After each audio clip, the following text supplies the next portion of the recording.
And we are live, and I do believe the Discord the Discord input is set and solid. Guys, audio, we good? Yes, we're good. Okay. Audio. Hey, all right. Look at Rada, the new model. We're all set. And we'll get to that. But first, let's do the intro properly. Hello and welcome in everybody to the Offensive Charm Podcast, episode 53. 53. Yes, 53. Welcome in, guys. I am Alex. The most just call me Jazz. I am the Charm. And then, of course, I'm joined by my two co-hosts, one regular, one semi-regular. Emerada with a fresh new look, of course. Yo. She is most of the offensive, and then of course there's Asta. Yippee! My who is a liberal. Died. So he is all the rest of the offensive. Yeah, that's definitely a lot of offensive right there. That's crazy. They would call me a liberal. Wait, are you not? I'm not American. How the fuck would I be a liberal? He's kind of got a point there. It's not the same. I- Liberal is not the I- same outside of the States as it is here in the States. Yeah. I suppose that's true. Fair enough. Also, Asta, are your eyes okay? My camera died. Hold on. Oh, I see. It's like your model's sleeping, bro. My model fucking. Oh, there you go. There we go. Hey, he lives. He lives. Welcome in. I am alive again. We are here. We're the full crew. We're ready to talk about some whole stuff. crew. I do believe a few things have happened this week, this, that, and the other. And we'll get into it. But first, guys, keep in mind, Rada, how are we doing on the questions? Well, they're up and running, so feel free to ask us anything. Awesome. Yes, you guys can send us questions. We'll answer them all at the end of the show, as always. But, of course, if you guys send us some super chats, because we can receive those now, we'll answer whatever question or read whatever comment you want us to read right there in that very moment. So keep that in mind as well. And that's any amount of super chat money, whether it's $1 or like $100 or like $1,000, Yeah, whatever you feel like sending, really. It's Remember, up to you. chat, if you give us $5,000, I draw art of me pegging Jess. Oh, God, please don't. $5,000, man! It's $5,000! Shit's not gonna be able to go back to the way it was if you draw that art ass. I'm telling you right now. Man. The dynamic is gonna shift a little bit in the friendship. I'll be real with you, man. I don't know if things can go back to where they was at that point, right? We might end up having a whole fucking Naruto Sasuke arc, all right? Like I'm just saying. Damn, that's crazy. Bro is not gonna give me his asshole for $5,000. That's I would To be get anywhere fair, my aren't you- asshole for $5,000. What the fuck? How There you much go. money would you give your asshole to? None. I'm not. No. Absolutely not. It's just art, man. Like you're telling me no amount of money would convince you to get art of you Okay. getting I pegged? thought we swapped the hypothetical to like Literal. my actual asshole. I mean, we can too if you No, you know. no. I bet we can find an amount of money. No, you cannot. Whatever. No, you cannot. Sure. It ain't happening. Sure. It ain't happening. Sure, motherfucker drops a fucking stack of $5 billion on your table right now. You're not gonna give that asshole for 5 minutes? No, I'm not doing You're it. such a faggot. Oh my god. What do you mean? I feel like What this do you uses mean? the exact opposite, but okay. Yeah, Bro, I am a super straight, as a matter of fact. Thank you. Yeah, sure. Okay. Just like Cat Whatever, Williams art. Whatever. Listen, the booty is mine. It belongs to me. You cannot have my booty. Listen, I likes you and I wants you. We can do this the easy way or the hard way. I I'm saw the good. Chris Hansen, didn't I don't think we're doing this any kind of way. All right. Okay, well, as my co-hosts here talk about potential male-on-male sexual assault, how was your guys' week? How are you, chat? Are you all doing well this week? Chad, have you guys been molested by your co-hosts this week? I'm so glad I'm the only safe one here on the panel. Oh Lord. Yeah, because Asta hates woman ass. That's Yeah, we all hate women in here. I would never molest a woman. That's See? like it's like you joke, but it's like it actually. Well, That sounds so bad. It doesn't matter. It doesn't matter what I say. It sounds awful, and I'm probably gonna get murdered. on the street, but it's fine. Well, that's just because you live in Brazil. Well. That is also true. That is also Yeah, I don't possible. think it has anything to do with our podcast content. It's just, it's just a fear that's constant in the back of my mind, okay? I can, any day, get stabbed 53 times, okay? Listen. So long as you don't carry your tires on you, you should be safe. Right? Just leave your tires at home under your mattress and you'll be all right. Yeah. Isn't that 3 hours ago? But yeah. So there was a slight fumble on the podcast when I was setting it up. I forgot to switch the time. So that's yeah. Sorry about that, guys. Don't worry about it. But we'll make sure to get that right next time. Don't worry. At any rate, I wouldn't even rape you 2.0.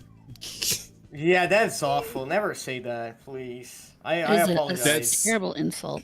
I apologize. That was so fucked up for me to say. Anyways, how I was don't you know who guys' he's week? apologizing to. I'm okay with it. Lamau. Apologizing to Chad. Chad doesn't deserve my. But we can get into the weeks though if you guys want to start talking about some weeks. Yeah. What have we been up to? What's everybody been doing? How's it going? You want to start, Rada? I feel like I I guess so. start. This week I did do something. What did I do? Well, I know one thing I did for sure was I played the demo for Karma: The Dark World that's coming out this week on the 27th. If it wasn't for the fact I'm getting married next month, I would actually buy this game. If you're into horror games, it's going to be a good one. It's it is kind of walking simulator puzzle game like, but they do an excellent job setting up atmosphere. The music is really good. There was one complaint I had in the part I played, when you run, the run does not feel very fast, which was very irritating. Because when there's no physical feeling difference between the walk and the run, it's very jarring for me. But I did find out by the end of the portion I was playing, the guy I was playing actually had a prosthetic leg. So that might explain why he didn't run fast. You know what? That is valid. That makes sense. Yeah, I mean, once I realized that part, I'm like, okay, so maybe the slow running makes sense. But it was definitely worth my time. Aw. Okay. Vicente says, Amarada may hate women, but we love her, and Jasmine asked if you, I guess. $50. God damn, Vicente. God Yo, damn. thanks, bro. Hey, that's going in the new podcast intro fund. Solve it. Hell yeah. We definitely need one of those. We do. Yeah, we still need to talk to King about a new only one of the hosts logo. is represented in the fucking. Well, King can help with a logo. I don't think he knows how to animate an intro. Yeah, animated intro. At least not yet. Who knows? Maybe he's working on it. But I'm sorry. What were you saying though, Asta, a second ago? Oh, that the current logo only has one of the current hosts represented. Yeah. Well, we were thinking just in case hosts get swapped around in the years to come, the many years that we plan to do this podcast, we might go for something a little more like neutral. Yeah, So, That is probably a good idea. but it's not depending on who you work with, it's not a terrible idea if they actually work with some layers, and then you can just deactivate a layer in the event somebody leaves. Yeah, because I am thinking of retiring in the next few years. Fair enough. Well, because like the what? God, brain. The person I got to do it was just somebody on fucking Fiverr, so I don't know if I'll be able to, get all that fancy shit done, right, with the removable layers and all that, because they're usually like they work cheap and they do a decent job, but it's usually not gonna be anything like that fancy, you know. But that's really not that. Realistically, that's not that fancy. I do have some experience in Photoshop. So, honestly, if we just had the various pieces, putting them together is really easy. It's the art part that I'm not particularly, the Okay. actual. Well, King can help us with part. that. King can definitely help with that. So yeah. And animating, I don't animate video at this point. So. Okay. Well, we'll figure it out. We'll get someone on it for sure. But yes, thank you again so much, Hisenti, for your very generous donation. Thank you. Very kind, and thank you for saying that you guys love me. I appreciate that. And I guess I think I honestly I think it's just because you don't have the tentacles all over your face anymore. Now could chat's be. super into it. Now the tentacles aren't a factor. The chat's super into it. How about that, huh? That's crazy. Mhm. We loved get used Rada to it. before that she had a normal human face. Yeah, we loved Chad, her when you she still guys had are- her you guys are horrible, not the disgusting real tentacle ones. face. Chat, you don't deserve Rada as she is right now because you don't love her when she was a disgusting freak. If you don't love me at my tentacles, you don't deserve me at my Human. whatever this is. Yeah. Human mouth, yes. You don't deserve me at my fucking Banjo Kazooie bad ending where Contilda's hot. You already missed the tentacles silent villain. Don't worry, they're not gone permanently. I'm really just planning to use this for this show. So. Oy. Well, yeah, I guess that means if you want the tentacles, guys, now you have to go and follow Emma Rada and watch her streams on her channel. Oy. So I'm curious, like, what made you want to just be human just for this? Well, for one, I think it's kind of easier. Human-ish. Is it? For, oh, you right, know, the wings, yeah. Because the wings are kind of in the way. But at the same time, you know, if I'm going to be here on a long term, maybe you guys should have just like a special part for, you know, Yeah, something special for here. A reason why people should come see me here because they don't get to see me the same way everywhere else. I wonder if I should change up my look. I mean, to be fair, you're human here. Where else are you human? You know, I'm human in my own. I was streaming with my human self just now when I was playing fucking Kazan before this stream. Well, yeah, I go back and forth. I'm a hybrid streamer. Yeah, you know what you should do? You should remove every hair on your face, like beard, eyebrows, your actual hair, and just go completely bald. You know, maybe if that was like a Sounds fucking like a toggle, fetish. but as a human being, I can't just toggle my fucking hair, ass. What do you mean? You can. It just takes like 5 to 6 years. You don't have any facial hair, do you, Asta? I don't. I shave it. Well, okay. So to be fair, he's not wrong about my facial hair. Like that actually would grow back. Like my facial grows in like a week. Like Really? it's Mine takes a already long like. time. Like I already have like a nearly full mustache after like a week and a half of not shaving. I don't like having a mustache. I prefer to just have like the chin strip here. That's all I really need. But like yeah, if I just don't shave at all, like if I did not shave between now and next podcast, I would have like a pretty solid mustache going. Nah, Get the my strap and facial shave hair James- is just all James's hair. patchy and like full of holes. Like my facial hair does not connect. Like the sides of the sideburns don't connect to the chin.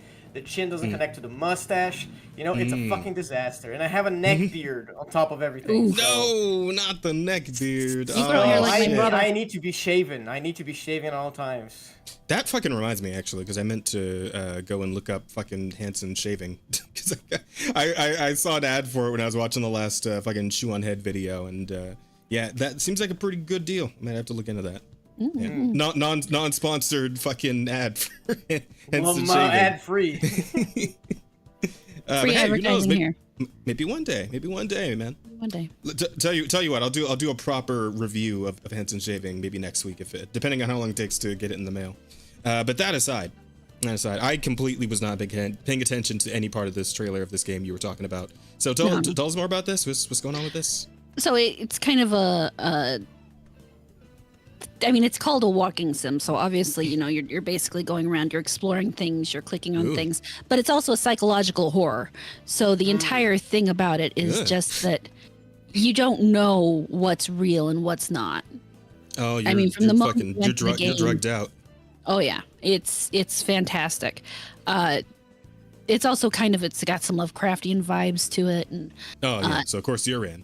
yeah, You're of course. always I mean, you throw in a couple tentacles and maybe a little bit of existential horror, and I'm there. So, and yeah, that's the whole thing. I mean, you're playing this guy who goes into people's brains, into their memories, and actually experiences the memories while he's trying to do these investigations. But you know, you can only kind of do that kind of thing before it kind of starts fucking with yourself. And so that's kind of where you are. It gets to this point where he doesn't know what's going on, and he starts unraveling this giant mystery about because it's set in 1984 Germany, but it's obviously an alternative universe where this company called Leviathan Corporation has taken over the country, and it's just part of everything. It's a whole cyberpunk kind of dystopian thing to top it off, where they've got control over everything. They know what everybody's doing. They want to know what everybody's thinking. You work for something called the Thought Bureau. That sounds dystopian. Oh yeah, it's already. so, that sounds like some Big Brother type shit. What are we? Yeah. What's the deal there? Yeah, it's kind of got everything I love right there in it. So, but yeah, and that's basically the initial setup. Obviously, I haven't played the whole game because it's not out. It's not out until Thursday. Yeah, Thursday. And I probably won't be able to get it until much later. Later. Oh. Yeah. Wait, when's your birthday, Rada? February 15th, the day after Valentine's. We missed your birthday. God damn it. I'm accepting wedding gifts. I'm just saying. Okay. There you go. Wedding gifts. Got it. We'll keep it in mind. So yeah, I guess you saved yourself, Jazz. I was about to say that you have to commit seppuku. So. But I guess everybody keep an eye out for Karma the Dark World. Yep, like I said, probably better than Thor the Dark World at the very least. Definitely better than Thor the Dark World if you ask me. But yeah, so that if you're into that kind of horror thing, it'll be out this Thursday. And they're actually releasing it. If you've heard of Still Wakes the Deep, which is another Lovecraftian thing, but this one's set out on a oil derrick where they've awoken something, and it's coming up from the thing. I haven't large eclectic or electric. It's large, probably extra large. But it's one of those you're on the oil derrick, things are coming in at you, the whole thing's sinking, and you're trying to escape kind of thing. Wait, this is a different game? Yeah, this is Still Wakes the Deep, because they're doing some kind of dual sale on them. So they've partnered up for the release of Karma the Dark World. Oh, I see. Yes, this is another first person. Yeah, horror kind thing. of. Again, it's probably considered another walking simulator. But yeah, it's still, again, that Lovecraftian thing, just this time out on the ocean. I'm trying to see where in the gameplay here shit starts getting weird. That's definitely a little bit nerve-wracking. The man's doing fucking the monkey bars over the roaring fucking ocean. Yeah. That's and you fall. Yeah. You're fucking dead right there. That because you guys have played like one of those games where it's like you're climbing somewhere high, and like you can see like below you what the fall looks like, and even though you're not in any actual danger, you still like clench your butt cheeks a little bit, right? Like yeah. Okay. All right. As long as that's not just me, because I've had those moments where I was playing something. It's like, especially if it's first person. Like, holy shit, if it's first person. Some of those things, you've got your ass clenched up, and you're actually leaning with your character. Yeah, I do that. Well, yeah, you gotta appreciate a game that can actually do that, though. Like when the game has ass clench immersion, that's a pretty high bar. We're definitely into it. Ass clench immersion is definitely good. Ass clench immersion is a good title. Put that shit in. Well, now there's 2 possible titles with the fucking with booty involved. Wait, 2? Oh. That's the first one. Hey. No, I put one in there while you guys were talking. Oh yeah, no booty bounty high enough. Nice. I see. And then Pathos shows up just as you say that. Let's go! What's up? Hi, Patho! You just came in for the ass clench immersion. So yeah, Patho knows about the fucking ass clench immersion. She's been playing fucking Soma, so. Yeah. Oh, Soma's good. Does she know she about is not enjoying it. No. Booty bounty? Aw. Well, because Patho's like me, she's got bitch blood, so like. Okay. Yeah. You see, I like those kinds of games. It's I've talked about it before because I have actually gotten to play some Nightingale this week since we're still talking about my week. And one of the things that I really enjoy about it is, despite the fact that it's Gaslamp Fantasy Survival, you have this music in the game that just it is unsettling as fuck. So it starts playing and you're looking around like, oh my god, what is coming for me? And it's just it's perfect because it not just scared really because sets I you on can't find edge. anything. Oh, sorry. I'm sorry. You were talking. I read Patho's message there. Real quick. Oh, okay. Apparently, for it's not scary. It's just because she can't find anything. No, It's if you're not. It's not intuitive enough. Yeah. But creepy music for a game is, oh man, that definitely, like, okay, so question, what's worse when there is like creepy unsettling music, or there's just no sound at all and just like weird ambiance, like say like an old fucking like metal fan going, or like fucking like light buzzing, right, and those like old ass ceiling lights, like that kind of shit. Which one's worse between the two, you think? You know, unsettling music I think is worse because if you get unsettling music, it doesn't matter what environment you're in. It could be, you could be standing in the middle of a beautiful field and you hear the unsettling music and you're like, shit, what's coming for me? But if it's just the ambience, if you're in the wrong spot and the ambient sound doesn't actually meet the area you're in, then you're just kind of confused. Yeah, I agree. Okay. With that. Well, okay, so in the context specifically of a horror game, though, in which you're like the environment is, fittingly creepy in some way, right? Oh, if it's fittingly creepy, then if it's a good game, then they're doing both. What they do is they have the unsettling music and then it drops out to nothing, and then you're sitting there trying to figure out what the fuck's gonna happen now, because not only were you just being creeped out by the music, but now there's no music and something's about to get up your ass. Yeah, exactly. Because like the reason I bring this up, right, is because I think of the time I tried to play fucking Five Nights at Freddy's, like the first one, the very first one. And if you played it, I don't know if you have. I haven't either of you. actually. Oh, okay. Well, I mean, you've probably seen someone play it at some point, right? And like those Let's Plays were fucking I've never everywhere even back watched then. anybody play it. Okay, all right. Well, I've seen stuff about it, but I've never actually watched it. Okay, well, you know the premise of the game. I yes? understand the premise. Yes, I understand. Okay, that, so when you actually like sit down and play it, like you're just sitting in the little security box and you can't move, and there is no nothing except the ambient sound, right? No music of any kind at all.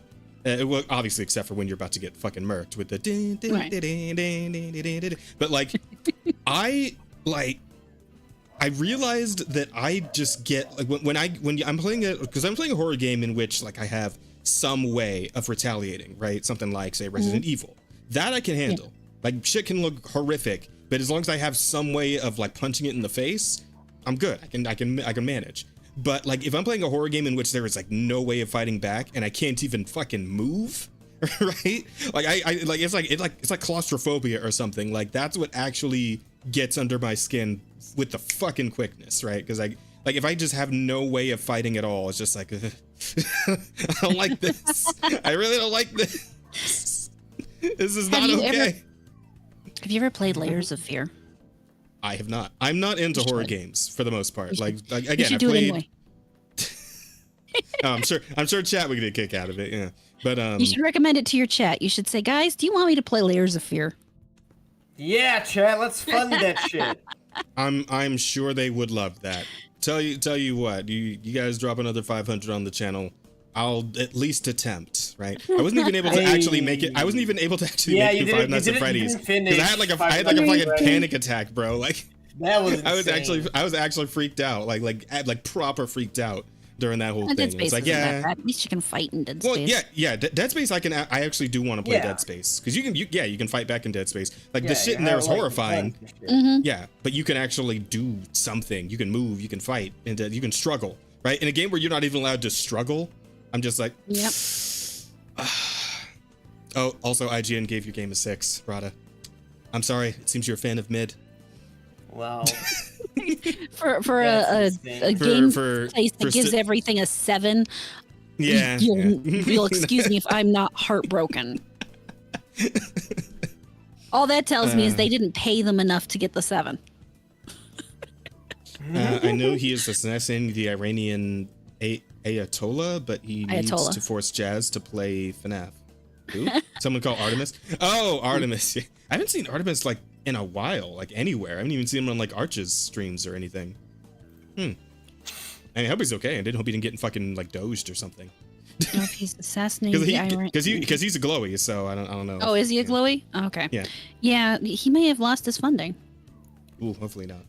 Bro, chat wants me to put Dead Space on the funding list. Yeah. Sometimes you guys just say words. It's okay. You don't need to understand. Glowy is it's slang for a Fed. That's the a government, undercover government worker who's trying to trap other people into their bullshit. Thank you. No worries, you're good. Fucking. Why is it called the glowy? It makes no fucking sense. Because they glow in the dark. Because a lot of times they glow in the dark. Because they're so. Generally, they're so fucking white because they don't actually go outside and do shit. So when they are hanging out with the fucking wait.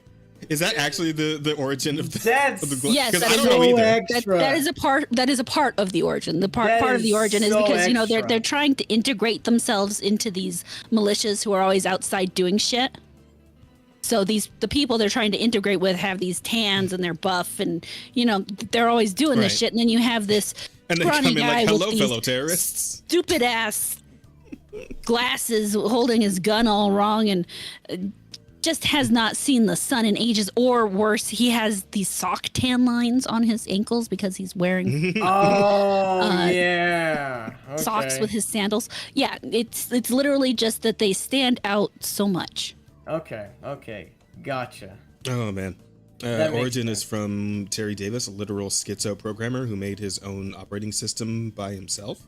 Are you talking about that Temple OS guy? That guy was fucking weird. You need to read up on Terry Davis and his glorious Temple OS. Yeah, I remember that one. Yeah. This is deeper internet lore than I'm familiar with, to be fair. To be completely honest with you, Jack. That does sound very deep internet lore. But you know what? Maybe this would make for a fun react. I've been thinking, man. I was thinking, like, should we start putting out react slop on the fucking OCP channel? Would that help? Would you guys want that, chat? Would chat want some react slop on the OCP? Because we could do it. I am not above lowering myself to React streamer status. All right, I don't so you're gonna become a React streamer before you give your ass? That's crazy. That's crazy. That's insane. Bro's willing to sell his soul and before become he sells a React his cheeks. streamer. That's crazy. To be fair, the one hurts a little bit less than the other. Bro, it only hurts on the wind in, okay? It only hurts on the wind in. Still pain. Just stuff it out. Depending on the size, it can be a remarkable amount of pain. I'm just saying. Just be a man. Take it up the ass. The fucking implication that being a React streamer is worse than being a whore. Holy shit. It is. It very much is. Whores have dignity. Basically, whores are doing this for their family. They are working honestly. They're putting out their own shit on the streets. A React streamer is sitting their ass down watching someone else's job, okay? Asta. I want to tell you something, bro. When I do my streams, I sit down and I play a video game that someone else made. But you are playing the video game. You are doing your own thing, right? It's really not that far off, man. Don't fucking sit here and tell me that watching a video is the same thing as playing a video game. It's so much more. I'm not telling you it's the same. Because when you're playing a game, you have to be entertaining. You can just play a game in silence. You can very much do a reaction stream in silence because the video playing is doing the jokes and doing the entertaining for you. Okay, wait. So the good React streamers, I'm gonna put this out here right now. There are React streamers that are fucking garbage. You just like sit, like Hassan, right? He gets up and leaves or whatever. All of them. Yeah, but hey, there are some. I do know some React streamers that I do appreciate their commentary, like because they will actually stop and actually give some insight on what's going on, right? And I appreciate those people. I do, especially in my fucking 12-hour work days where all I can really do is listening to people talk in my fucking little earbud that I'm hiding under my hat, right? So. I do appreciate the React streamers to some extent. in that regard. Plus, like, you know, some of them like find stuff that I never would have found unless I watched through their channel. So it's a very thin line to walk on. It is. Being a like, good React streamer. Yeah. I listen. I am with you. I'm right there with you. But I think there are some decent ones out there. That's all I'm gonna say. Okay. I'm gonna acquiesce. Okay. All right. There might be a few. There might be a few good fucking React streamers, but Hassan is not one of them. No. A whore is still more dignified than a React streamer. That I'm gonna die on that hill. I think that depends on the whore. I don't think so. I think whores are they're out there, dude. They are out there in the streets. You know. They're not all out there in the streets, though. I mean, some of them are just on fucking Tinder, or Sure. Plenty of Fish. OnlyFans. Well, still, they're putting their stuff out there, right? It's their content being sold, right? Yeah, but if you're doing it lazy, you're still doing it lazy. Yeah, but it's still doing it lazy is better than not doing it. Don't some VTubers have OnlyFans now too? I mean, a bunch of VTubers have OnlyFans. What do you mean? Oh, many. Yeah, so I wonder how much of those OnlyFans VTubers are actually like producing the art that they're putting on OnlyFans. I imagine some of them are, but I don't think all of them are. I feel like VTubers that have OnlyFans are not posting art. I feel like they're posting themselves. Okay, well, I want to know. How many of them made their own model, right? You know, I'm not subscribed. Okay, I don't know. I wouldn't know. Okay. Oh, yeah, we got a whole fucking rabbit hole here. I need an animator and a drawer because I ain't actually doing it. So. Yeah, fair enough. I heard from someone that even though they have the models and shit, like they're doing stuff, you know, like Love Sense, where you have like chat contribute to do stuff. And isn't Love Sense the fucking the pocket pussy thing or whatever? It's Love Sense is like a brand of sex toys. So like aren't those the long distance sex toys? Yeah, there's the long distance one. There's one that streamers use where chat can like donate to make, you know, like vibrating a certain rhythm or stuff like that. You know, like I heard. I never watched a stream like this, but I heard of streams like this. Okay, chat. It wouldn't surprise me. I get like after fucking like Marina and her fucking like rigged labia or whatever that was. Like I'm not surprised by any of that shit. What? Oh, you? Wait, Rada, do you remember Marina VT? The one. I think it was like a trans trans woman VTuber, and she was always getting mixed up in like some kind of drama, and like she usually had pretty shit takes, and I think she was also harassing people during the Hogwarts thing. Like she was one of them. Yeah, I know who we're talking about now. Yeah. Yeah. So like she showed off. I think it was around the time they were having like the weird stuff with the censorship on what's it called, on Twitch. Yeah, like she straight up just had her naked model up on stream. I think she did get banned for it eventually, but yeah, she just went for it. Like the moment they were like, well, I mean, this is probably fine, and then she's like, yeah. Oh, when they kind of said that not safe for work art was okay on stream, and then a lot of them went, oh. Yeah, and then she went for it immediately and just put everything out there, and the model's fucking labia had rigging for. That's insane. I mean, it's not the craziest thing that I've seen, but that's crazy to put on Twitch. Yeah. I have questions. What kind of rigging do you do for labia? I think the thing fucking like spun around or some shit. I don't really remember. I only saw this like somebody tweeted this like one time, and I looked out of curiosity, but like I don't know. It was weird. It was strange. It was bizarre. Labia jiggle. Jiggle physics. They don't. I can't believe that. They don't jiggle. Yo, do you remember? Like, yeah, it's fucking anime. Tits don't jiggle the way they do in VTuber models as well. But chicks. Tits do jiggle to some degree in reality. I mean, at least if you have enough of them, you can get. I mean, especially like mine, I don't do jumping jacks because if I did, they'd knock me out. So there is that kind of thing going on with tits. Tits do have that kind of thing, but. Asta, listen. I think we should defer to Rada on this because neither of you have a labia, but she does. So I think she would know. All right. Okay. No, I think she would know. I'm just venturing. Unless your labia is so stretched out that it's literally turned into fucking flaps, there should not be that kind of movement. Keeping trans Marin. Keeping trans. Keep in mind Marina was trans, so maybe. Yeah, Marina might not have known that either. To be fair. Well, you have a point there. So there you go. Well, I don't know, man. I couldn't tell you. I could not tell you what was going through that person's mind. No, I couldn't even venture a guess. But anyway, I think we were still on Raw this week. Raw. Yeah. What else you got going on? For next week, I'm going to let you guys know I've been scarred with the idea of rigged labias. Anyway, so I did that, and and I played Nightingale, and I put out videos. Okay. I fixed my computer. Hey, let's go. Good shit. I finally got my computer totally fixed. Did I have it fixed by the time we talked about this last week? Did I tell you what was wrong? I think you did. I feel like we did discuss this somewhat. I kind of forget though. Remind me. Pressure. Cliff notes. So I had my Dropbox on my C drive. Uh-huh. Oh, and I had to update my BIOS. Yeah, we did talk about the BIOS thing because I do remember that. To do that with that whole thing. But yeah, I figured out that. I'm sorry, I just read what NDA posted. God damn it. Oh no. I know someone. I know someone who would help me with that too because he does American Sign Language.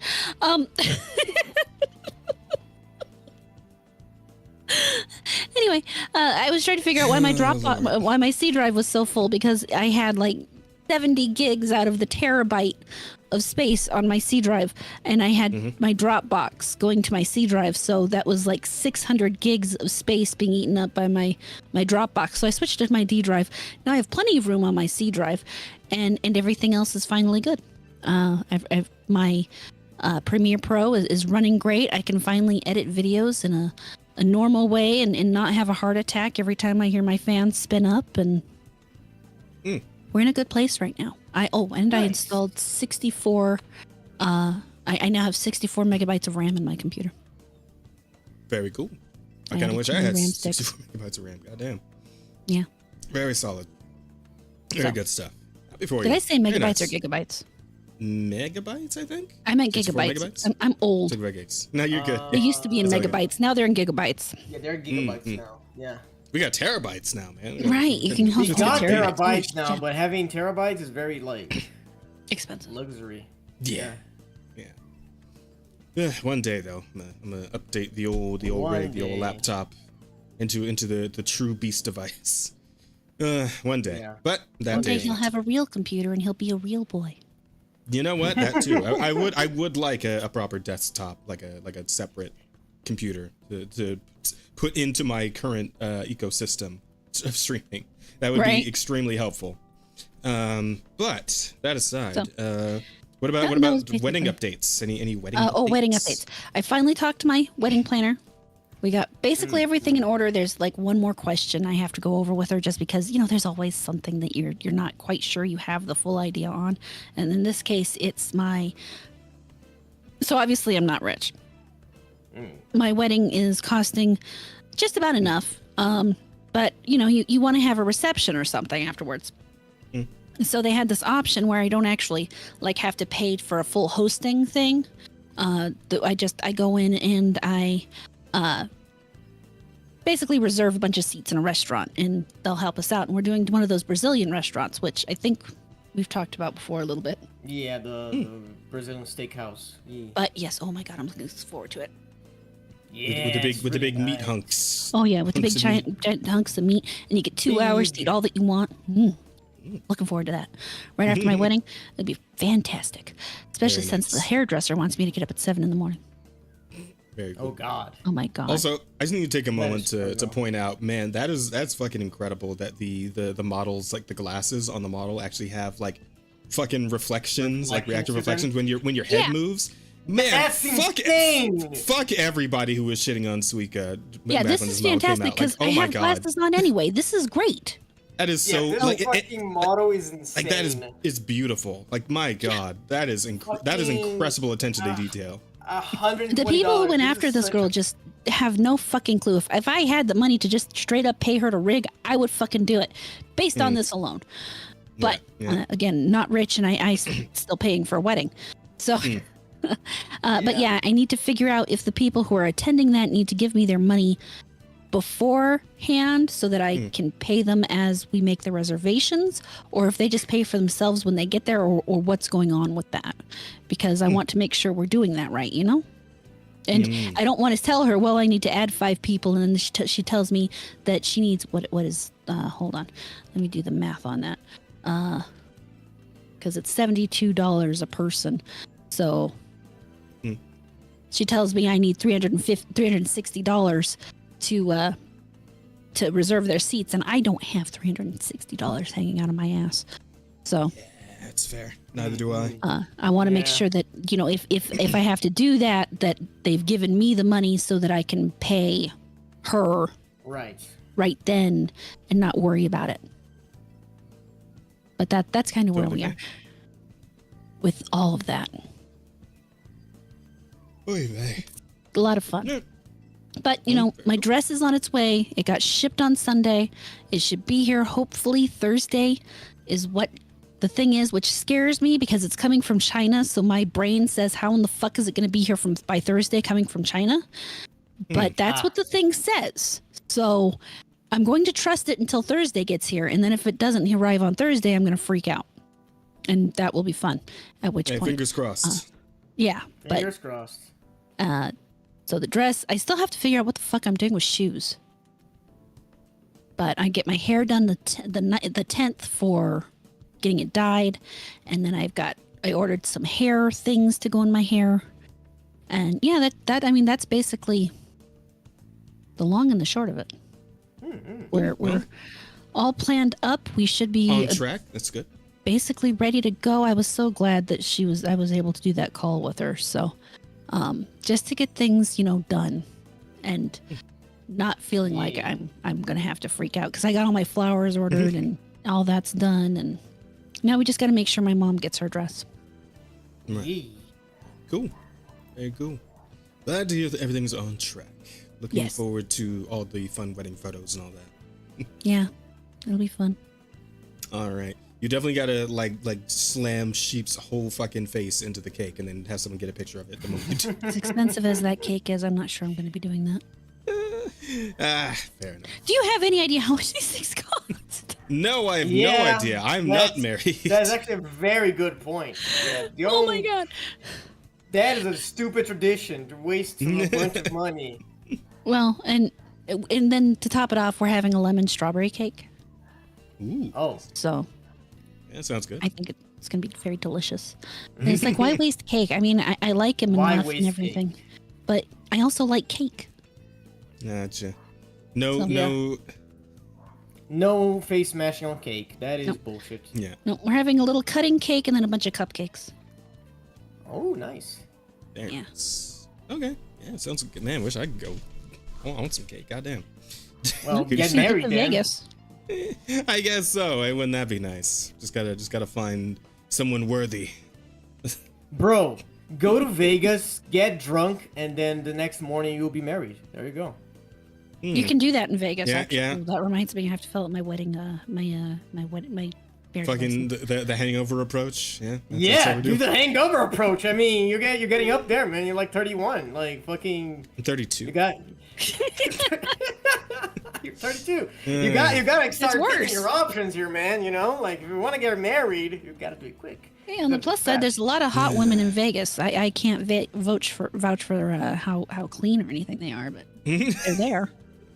I have another fucking point. There are a lot of hot women that are over the age of 32, so you're good. You're set. Yeah. The way I hear it these days, if I want a nice cute girl, I just got to go to church. That's what I keep hearing. So maybe I'll try that.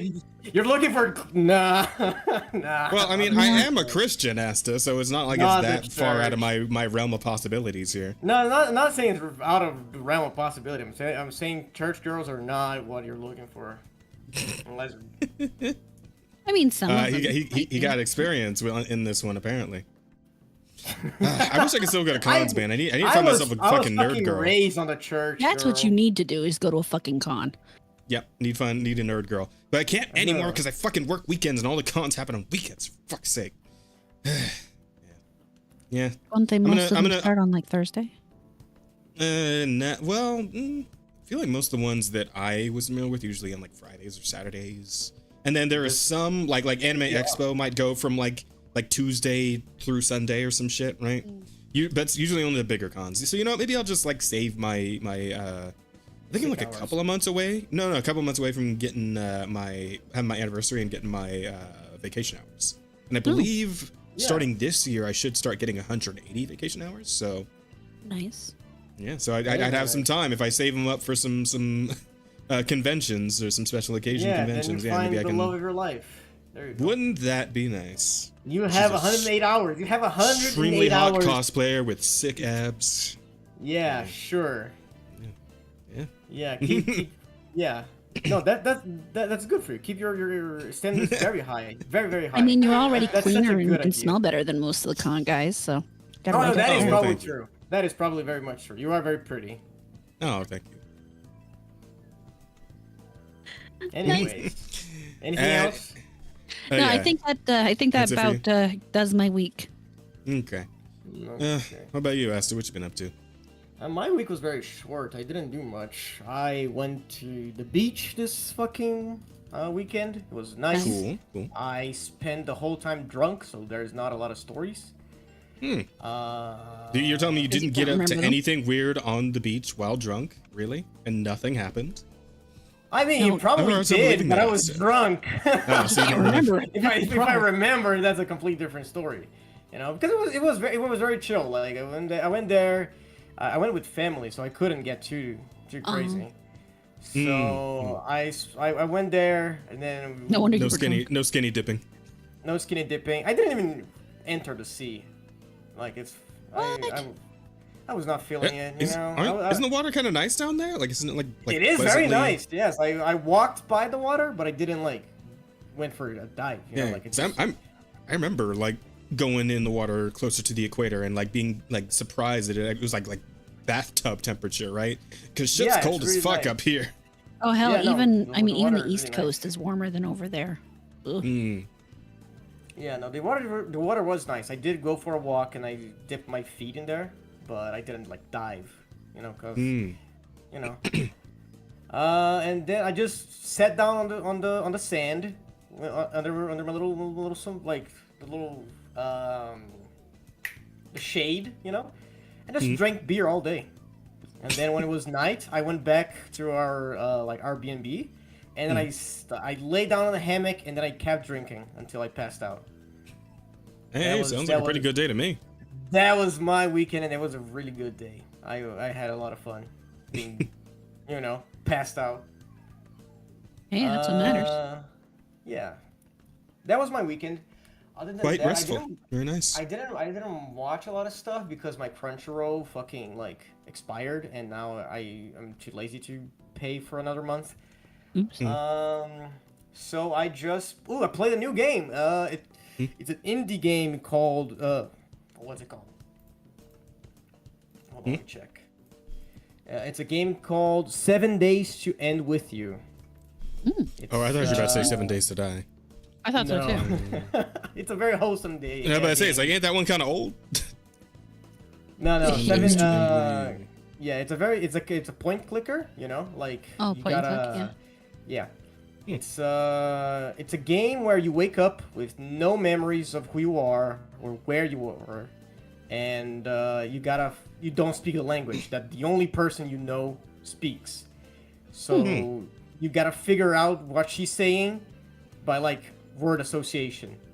Right? Interesting. You see how the texts are gibberish? Yeah. Yeah. So she's gonna like speak, and then when she repeats a certain word, you can start associating it with objects or feelings and stuff around the house, you know. But there's no right answer. Like at no point. So you're literally just like trying to you're figuring it out. Yeah, you're just figuring it out. You know, you're just doing house chores with her, and like talking to her, and you gotta fucking have like a divine intervention and figure out if you're right or not, you know? I'll be honest, this is kind of like how I assumed people learned to speak other people's languages like way back when they first encountered each other, right? And realized they didn't speak the same language. Like, cause I was wondering like how do they do that, right? Like say say when the British first showed up in Japan, like how the fuck did they figure out how to speak Japanese? Like they did eventually, obviously. Historically, but like what was the process there, right? And I imagine it would have to be something like that, right, where like two people just get together, start pointing at shit and just saying whatever word they associate with that and just kind of go from there, right? Yeah, and they're like gestures too. Like you can gesture to her and she gestures to you. You see like in the gameplay when you're cooking, and there is the little circle when you got it right, and then she says a word with the circle, so you can like associate with that, like right or success or whatever you interpret that word to be. And there's no right answers. You just gotta try and error until stuff starts making sense. You know, you have 7 days to figure out the language. I don't want to spoil the game because it's really fun, and it has like really good replayability, because there's some stuff that she only says when you're waking up, and at a certain point, at the 7th day, when you're looking for a word, like she says it so many times, it kind of gets confusing where you first saw it, where you like made that connection. So it's really fun for you to just like sit down. It's like 2 hours for you to complete the whole 7 days. Oh wow! I think. Where is it? 7 days to end it with you. 3.5 hours. Yeah. Not bad. Yeah, it was really fun. I just sat down one night and I just started playing it because I saw it on TikTok, and I was like, you know what, this sounds like a fun game. It was on sale on Steam and it's already really cheap because it's indie. Yeah. So I bought it and I had a really good time. It's really wholesome, very like chill. You know, it's just talking and trying to figure out, and it's very fun because like you try to make associations and you're like, oh my god, she said this word and it kind of sounds like this other one, and like you can start making associations with the symbols and stuff. And she has these big books with fucking weird ass words that you start to look like, bro, why is this word here? Like she said the exact same word in a complete different context. It's really like puzzling. It's really fun. You know, it's a really fun puzzle, which I feel like it lacks nowadays in a bunch of games, right? Yeah, I get that. And it is a very interesting premise for sure. Very unique. Yeah, it's not necessarily the kind of game that appeals to me particularly, but the fact that it exists, I mean, I appreciate that. You know, that somebody is going out of their way to be especially creative with the idea of a game like this. You know, that's cool. Yeah, I dig it. It's absolutely fantastic. I really enjoyed it, and I really recommend it if you want like a light puzzle for the night, because it's fun. And as I said, there's no right or wrong answer. I've seen like community posts of people like completely disagreeing what the storyline is, and it's very fun. It's very fun. You know? That's cool. That's always fun, man. Just like a game that just completely confuses everyone with whatever the hell it's actually about, and the creator's like, maybe you're right, but maybe you're wrong. Like, I'll never tell you. It's really fun. I really miss it. Oh man, I wish I was clever enough to make that game so I could be that person, because that sounds like a lot of fun. Complete asshole. Just never say a word. Just let them figure it out. You know, like Stanley Parable level shit, right? Just oh god, yeah. Yeah. Oh man, it's really fun. Oh man. And I recommend it. Anyone in chat, just play this fucking game. It's really fun. What were we gonna say? Just have your fucking like your Bennett Foddy moment, right? Just fucking. What moment? Getting over it.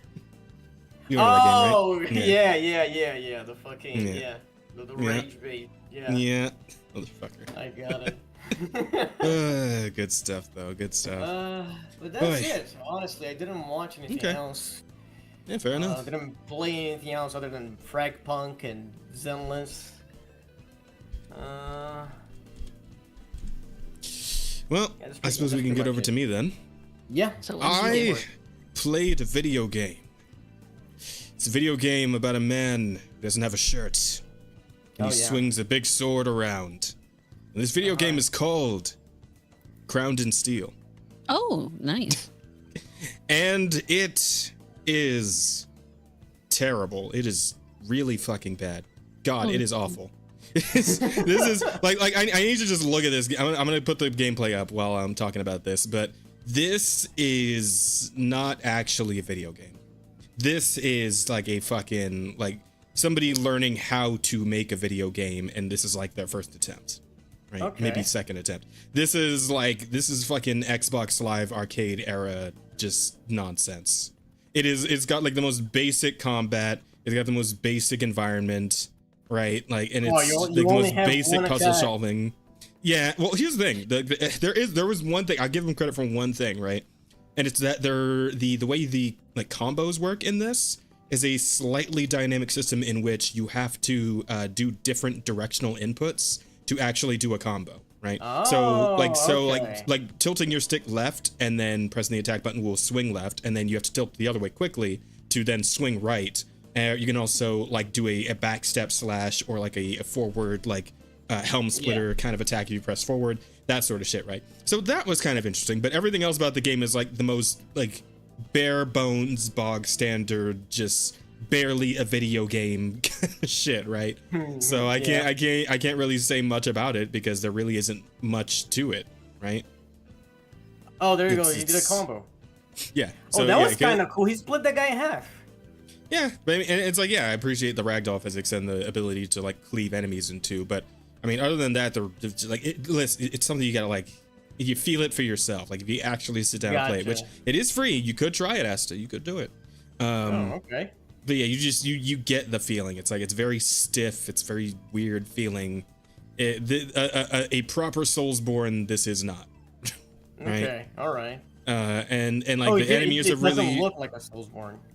Yeah, the enemies are really janky too, like in the way they attack, and it's just it's just very, again, it's very Xbox Live Arcade if you're like familiar with like what kind of games would usually show up on there, like fucking Life of Black Tiger type shit, right? Just like the weird kind of sandbox with like some mechanics but not really anything of any note or interest, and like and this game will probably like apparently this will like be a proper like sold video game. I don't know what the hell the price is going to be. If it's anything more than $10 and it's a ripoff, obvious. Like even that's like being real, even that being real generous, to be honest. But anything above that would be ridiculous. But yeah, it's like I doubt there'd be any like real story to this either, because there's barely any story to it from what I actually played of it. You wake up as this shirtless guy in a prison, you fucking punch a wall to break out, and then you just start killing everyone as you go through this weirdly designed castle. Like what the fuck? Why would you need to climb up to get out of the prison area? Why would the stairs not go all the way up? Right. It's like, yeah, it's like a bunch of like fucking of course.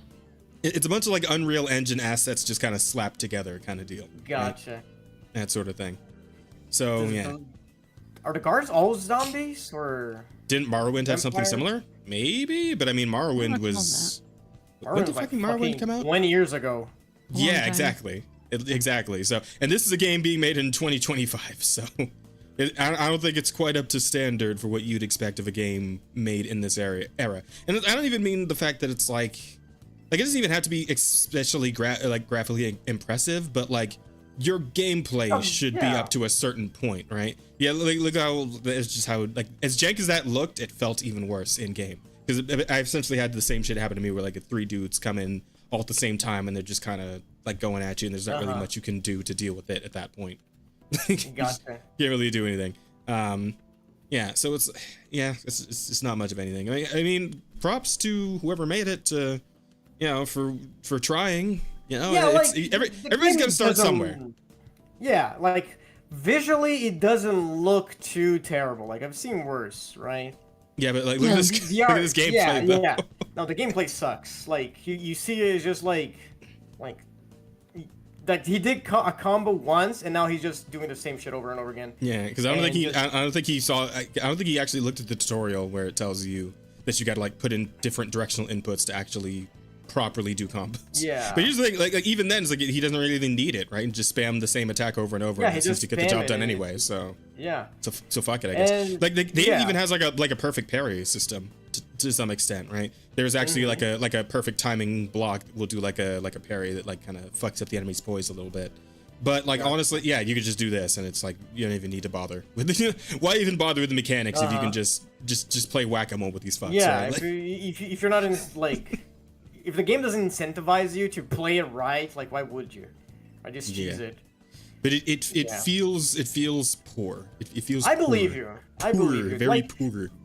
Visually, it's not the worst thing I've seen, but I believe it's like PS3 it looks era. janky. Yeah, it looks It's a PS3 janky. era looking game. But yeah, it is janky, and it's got tank controls on your character, so it's like you don't really like you have to turn before you can walk forward in whatever direction you actually want to go. Oh right? God! Yeah, that is- yeah. It's RE2 and 3 like original. Or I guess even RE4 is kind of tank controls, but like RE4 is different because it's a third-person shooter, right? So it's not as awful having tank controls in a game like that. But a game like this, where it's like melee and shit, it's like no, especially when you have there's like too many 3 things that are better now. enemies. Yeah, Exactly. This That's is not disappointing great. because I really liked the art style. He was using Frank Frazetta as a. There you go. He figured out the inspiration for combos. There you his, go. Male character there, and Uh-huh. if you've ever seen Frazetta's art, it's good shit. Oh yeah, and like Asta said, like I don't mind the way the game looks. It's just the gameplay itself is very cheap. Yeah. Not good feeling. You gotta have good game feel in 2025, or else like why nobody's gonna want to bother. But yeah, as a first attempt, you know, I hopefully this guy maybe takes another crack at it after learning a little bit more about how to properly code and animate. Exactly. Like this is first attempt. It's a free game. I feel like he's gonna get a lot of fucking feedback. Well, out the of demo this. is free. I think the person actually does plan to like sell the actual full game, which is Yeah, he needs to do a lot of polishing for that to happen, for like to be able to actually sell something like this. yeah. Was that guy taking a piss? I don't know. Maybe it's hard to tell. He could have literally just been posted up. I don't know. Yeah. Just gameplays. Every time I see him fight anything, it's like, yeah, this is the plan. Yeah, I it's guess. just dumb. Like it's just hitting the same thing over and over again. He gets the thing done. Collecting all the shovels though. It's like this must be the shovel only. No, never mind. He picked up an axe. It's not the shovel only run. Hopefully. This Okay. Yeah. So there's that, and there's not much else to say about this game, to be honest. But I did play another video game. Yeah. And that one was a bit more interesting. You may have heard of it. It's called Kazan the First Berserker. I have heard of that one. I did heard about it. Yeah, so this is a proper Soulsborne kind of game, and it's pretty sick, and it feels great to play, and it's got perfect dodging and perfect blocking and all kinds of cool shit. So yeah, quite nice, quite lovely, very much so. You know, graphically nicer than Crowned in Steel. Oh, you know, yeah. it's got a little more pizzazz. You know, it's got a little more like it's got more of a vibe going, right? Probably have more more people flair. working on it too. Yeah, most likely. Yeah, again, I don't want to completely shit on Crowned in Steel, right? Because that's clearly a project by like one person who's just barely learned how to like put a game together at all. So, but yeah, Kazan is fantastic. It's really good. It's very nicely polished. Combat feels fucking fantastic. Though, how to put this?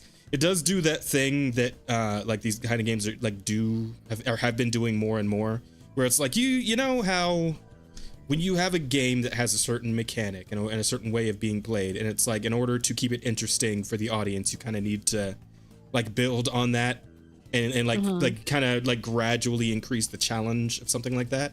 And with a game like this, where you're focused on like blocking at the perfect time, usually that comes in the form of the like boss enemies just starting to fucking fake you out. And it's like every boss I've fought so far has had like fake out shit in their combos. And I know that was getting Rosa real mad when she tried the demo, but yeah, it is a little annoying. But at the same time, it is also kind of fun to just like learn the fight. And once you learn it and you can like properly like go to toe to toe with these guys, it's solid. It's a lot of fun, man. Like, cause like this guy, this is all like up to this point where you fight this guy, that's all demo. And I did manage to get past that and go to like the next area in the main story. and I fought like this weird dragon man with like a double-headed spear kind of thing, and just like trying to figure out his like spear spinning bullshit combos, man. Like it was frustrating, but it was also pretty fun. Like I had a great time with it. And the second phase where he like does this weird dragon install shit where he kind of like becomes more feral, and like he like starts summoning thunder and lightning, and it's the point where you can't lock onto him anymore. Because like the whole arena has become like dark and storming, and the only time you can actually see him is when he's like actually jumping in to pounce on you, and like the lightning goes off right then, so you actually have enough like clear vision to be able to properly block it. Right? It's oh god, an amazing aura for a boss fight. It's very good, and that's only like the second major boss in the game so far. Right? I'm still pretty early on, I think. And it is pretty much what I expected it to be from playing the demo, because the demo had a lot of things that made me think, this feels a little bit Neo-ish, right? This feels like they're kind of doing a Neo thing with it. Yeah, it like visually gives that vibe of Neo. Like it's very anime-ish. Yeah, and once you finish the first area, like this whole first bit, and it's probably actually going to go into it here a little bit. Here you go. Yeah, so you come to this area. I believe they call it the crevice. Crevasse. I don't know how you pronounce it. I say crevice. Fuck it. You come to the crevice, and this is essentially Firelink Shrine. And then you have like this little mirror thing over here, which lets you pick missions the way you would in Neo. Right? You just like you pick your excursion, and then you go out and run through the map and do your shit, like side quest, main quest, whatever. But like it isn't like a interconnected world the way it is in like Dark Souls 1 or 2 or 3. Like it's not one gigantic fucking map that all like loops back into each other. It's you pick whatever like task you actually want to do, whether it's main quest or side quests and shit, and then you just go do it, and then you come right back here and talk to your NPCs and whatever, right? So yeah, and I'm digging it quite a bit. Very good, very solid. Feels great to play. I am very interested to compare it to AI Limit next week, because that drops on Friday, so I'll probably be playing that on Monday, and that's like other big kind of Soulsborne game that I think I talked about it here on the podcast. I don't know if you were there for that episode, Asta, but probably not, because I never heard of that game. I'll let that game play while we continue to yap a bit. Gameplay AI Limit, but this is essentially like an anime fucking Bloodborne kind of thing, to be honest. This is the origin story to Shovel Knight. What's that? Oh, the Shovel Knight, yeah. Oh, the fucking... Yeah, he's talking about Grounded Seal still. Yeah, this is AI Limit. Let's see, actual gameplay. This one's very different from Kazan in that, like, it has no stamina meter, but you have, like, this sort of... It's almost like a super meter, this, like, kind of wavelength-looking thing. Uh-huh. There we go, this wavelength-looking thing right here. And like all of your your special attacks will kind of influence this meter. And if it gets too low, then you'll essentially be in like a breakable state where like if you get hit, you'll be like gassed essentially, kind of like how you are if you have no stamina in a Souls game and somebody hits you and you're just gassed, kind of like that sort of thing. But there isn't actually like true stamina. Like you can just keep attacking forever. But of course that's mixed in with the fact that a lot of enemies have like super armor, so you got to be careful about like your timing. You got to dodge. You got to stick and it's a very stick and move kind of game, right? But it's good and it feels pretty because there's a demo for this out as well. I think also on PC, and it was pretty good. It's a good feeling game. So I'm looking forward to probably running this on Monday. It looks a lot like Code Vein. Like that too. It doesn't play like Code Vein. I'm telling you, it plays a lot like Bloodborne. It feels very Bloodborne-y. Interesting. Yeah, so it's because I've been playing Code Vein with Rosa, right? We've been doing the ongoing playthrough, so I do have like a proper like understanding of both games and how they feel to properly compare them. And I would say this feels more Bloodborne-ish than Code Vein, Code Vein-ish, I should say. Yeah, it's good, and again next week we're totally going in on that. But yeah. But Kazan is great. I'm not too far into the game. I've only done one session so far. But I'm having a good time with it. So we're going to keep on with that probably maybe next week, maybe Thursday. I don't know. We'll see. But that's what I've been up to. I'm trying to think if there was anything. Oh, I got a new hat. We did a poll on Twitter and the community voted on which hat of 2 hats that I was going to get. And yeah, got a new one. Fits very nicely too. It's very snug. I know it doesn't look it's different from the old hat, but yeah, I mean the little thing that Yeah, the thing in the back that like holds it in place isn't about to fucking snap off. So, you know, better than my old hat. So the part we can't see. Okay. Yeah. Exactly. Yeah, and I feel like there's something else I'm forgetting. Let's see. Ground and Steel, Kazan, New Hat. Maybe not. No, I guess I'm done. That's it. We're good. Ta-da. So I suppose then we could start getting into the news. Also, hi KJ, what's up, buddy? Welcome in. Hey, KJ. So the news. Okay, so do we want to just like start with AC Shadows or? Oh, might as well. Because there's a few like interlocking stories on that one. Also, Asta, you okay? Asta? Did we lose him? Asta? Did you fall asleep? Maybe. The green screen thing really fucks up the look of the hat. Well, Yeah, you know, there's only so much I can do about that. All right, like, actually, I wonder. Can I? The KJ's insult was too much yesterday. Yeah, he was with us up until just a few seconds ago. If I fuck with the similarity on the filter a bit, would that help? Let me see.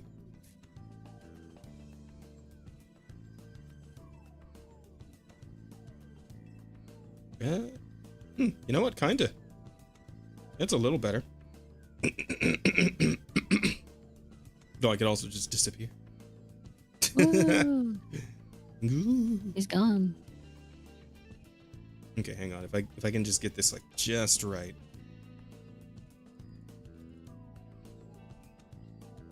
Yeah, there we go. That's better now, right? There's a little less green going on. Yeah, you got a little less of that greening come in.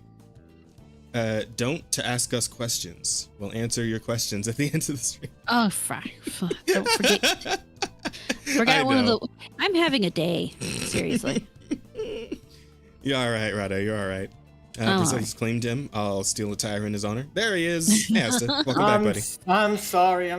I was cold. I was summoned. Oh, no, you're good. You're good. You're okay. But yeah, we're about to get into the news. I was asking if we wanted to start with the AC Shadows stuff, because there's a few things we could talk about aside from the actual launch of the game itself, because there were a few things leading up. There's a few things leading up to it. So firstly, let's see. I think I have some tabs here. Shit on that. Like earlier this week, I fucking shared like a tweet that was like, I lived long enough to see Ubisoft go bankrupt. Never kill yourself. You know? So I feel like we should start with the lead up to the release, right? And one of the bigger stories that was quite interesting was the story of Olivia Monroe, who is a content creator, I think of VTuber specifically, who had herself a little deal, a little sponsorship with Ubisoft, where she was going to play the game a little bit early, you know, give people some content to check out, you know, promote the game a bit. Except things went a little bit sideways when Ubisoft decided to report her to Twitch, and Twitch banned her fucking channel. So as I understand it, what happened was that Olivia Monroe had a understanding with Ubisoft where they said, okay, so what time am I good to start? Am I cool to start at 7 a.m., right?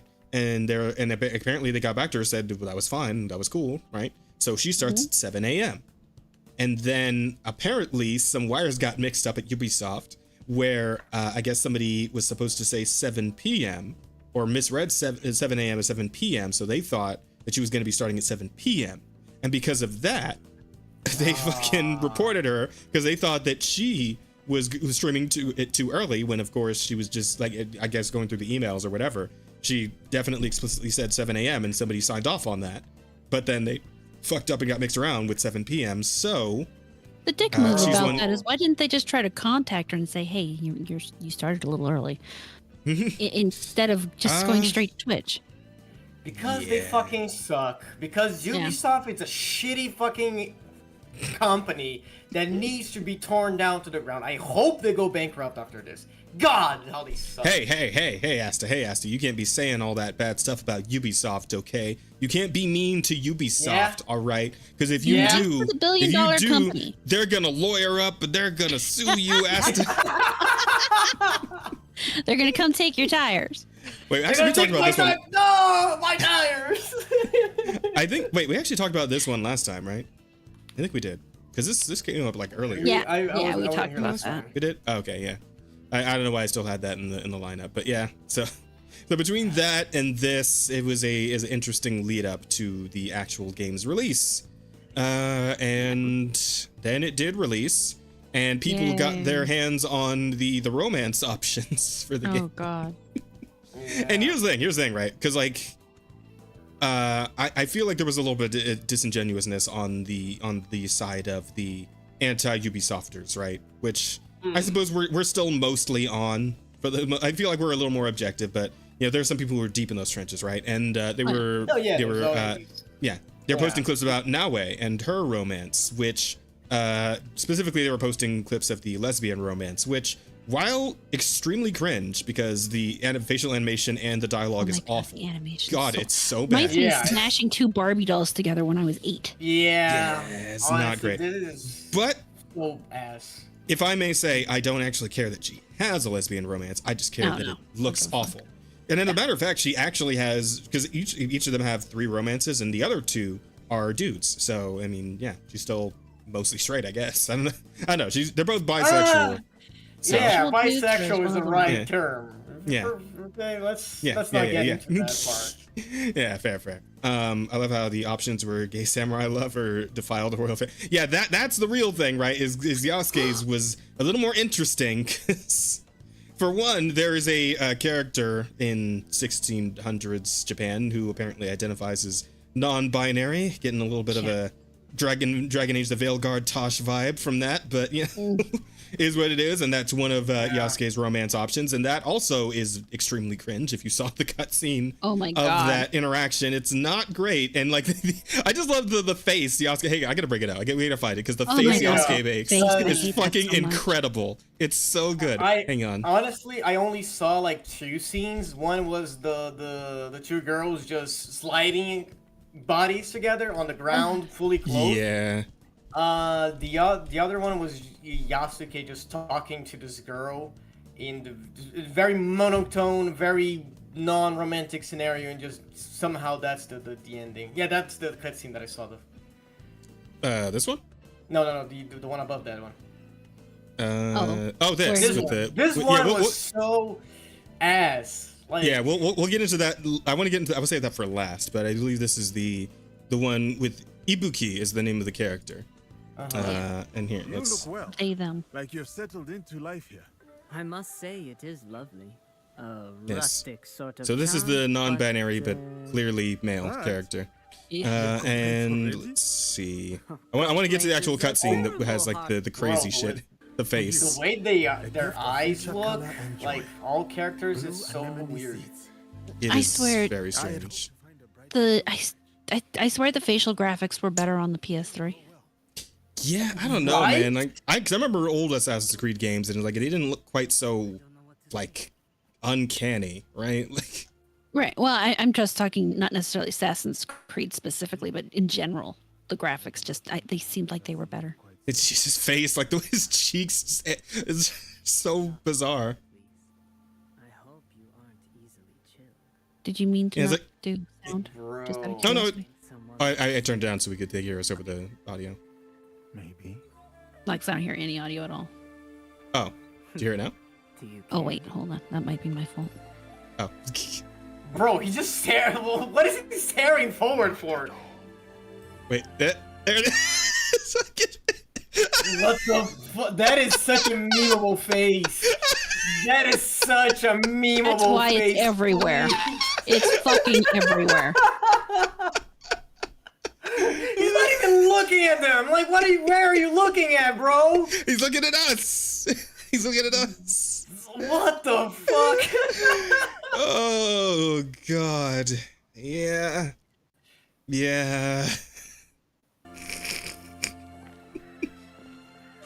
Oh, fuck me.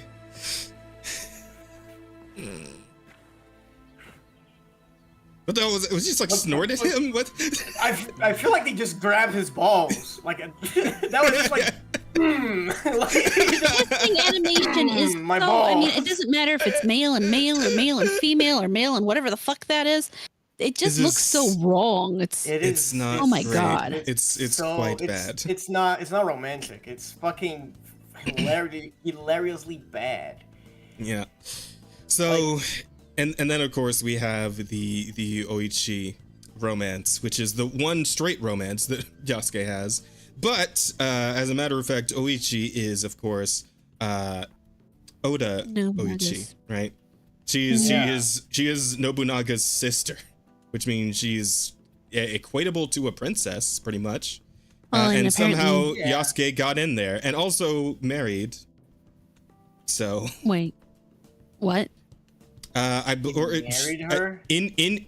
Well, no, Yasuke didn't marry her. Okay. In, No, in, in actu- game, in actual, I have no idea how their romance actually ends. But in actual history, like in Oichi's history, she was married twice. I believe the first husband was killed by Nobunaga himself, and Oichi died alongside the second husband, right? Because apparently she was known for her faithfulness and like how much love she had for her husbands, plural. Again, first one was killed by Oda Nobunaga, so I guess that was just like a weird thing. But I don't know. Family feud, maybe. Yeah, a bit of drama there. Yeah, very common back then. Oh, Yeah. further, she's considered like the mother to the current day Japanese royal family. Yeah, that Or, as like, well. related to them directly or something. Yeah. So when Yasuke comes in, and Oichi gets blacked, I guess. So. Oh boy. Bro, like, you know what? This is like, doesn't Yasuke, isn't Yasuke present in only like 1 year of Japan history? Maybe he died. Like he was 6 he was months. there for like no, actually I believe it was like slightly more than a year, like 13 months, I believe. Yeah, But so here's the- like, here's the thing. maybe at the end he died. Maybe the game just cuts right before he died. I don't actually know like how the game ends. If anyone can tell me how the game ends, I know Yasuke's history as it was properly recorded was that Nobunaga was betrayed by Kechi Mitsuhide, I believe. And after that battle was lost, Yasuke surrendered, and Akechi gave him back to the Jesuits, and that's the end. And no one ever saw or heard from him again. That's Yasuke's actual history. In this history, though, like the glazing is crazy. I was watching fucking Asmongold play like the first couple hours of the game. The Yasuke glazing is insane, bro. It's unbelievable. Like when the Jesuits go to meet Nobunaga, and Nobunaga threatens them, Yasuke is like has his fucking he has this moment where he's just looking all around him. He's got like he's mean mugging, right? And Nobunaga's like, whoa. That guy's looking all around the room. He saw every threat. He's probably really fucking badass. Oh my god, your guys' black man is so cool. Holy shit, that's awesome. And then the crazier thing is that like he's like, oh man, if only he could speak our language, I'd have so many questions to ask him about. And then you get the fucking dialogue option to say, actually, I do understand everything you're saying. It's like, how the fuck dear do you? God, What? please tell me How you're the kidding. fuck did you learn fluent Japanese in like the months since you've been here? What the shit? He was obviously he was very well educated beforehand, right? He was not like, asleep at all. okay, wait. Because he's also like fluent in Portuguese or whatever the Jesuits speak. I believe it's Portuguese. And like that, I guess I kind of get because he was like apparently they found him a while ago and he's like a slave to the Jesuit leader or whatever. So that I can believe, right? That I can believe. But like the fucking Jesuits are surprised that he can speak Japanese. They don't fucking know how that happened either. And as far as I know, this is never actually explained in game. He just knows Japanese because Oh my God. legendary samurai black. I don't know. Oh god. He's just fucking like I don't And know. then- like, a mimic. He can just mimic fucking speech. Yeah. And then he's like, hey, I want your black man. He has the potential to become a fucking legend. Or he might die, but he's probably a legend though. Like these are, I'm paraphrasing a little bit, but that is more or less exactly how it plays out. Oh my God. It is what, and then we do a time jump to 6 months later and Yasuke's in like the full regalia. Like he's in armor that looks nicer than fucking Nobunaga's armor. right? His fucking horse is decked out nicer than Nobunaga. It is unbelievable, dude. Like insane. That Marvel Black Girl magic, yeah. Yeah. Oh god, it's cool if he is from Mozambique. Well, nobody knows where the fuck Yasuke came from. That's the thing, right? At least as far as I know, nobody knows where he came from. They just know he's African of some sort, obviously, but nobody knows where or from when or what. So, but yeah, it's wild, dude. Like it is crazy. The gassing up of Yasuke in this game, and then you have him like just like mowing down a fucking hidden village of ninja. Like they invade the Iga ninja clan, which is like a real historical ninja clan that was like the best ninjas in Japan pretty much at the time. And Yasuke just goes in there, just starts mowing them down. Just like, it's not even, it looks like a grown man beating up children. Like it's fucking, it is wild, dude. Like he's literally bull charging through like solid wooden doors and shit. Like he's just going. Like they literally gave him superhuman strength in this game. Like it's wild. Well, apparently, shit. Silent Villain says they are not even actually sure if Yasuke is from Africa. There's a chance he's from Sri Lanka. Yeah, because like he was supposed to be like.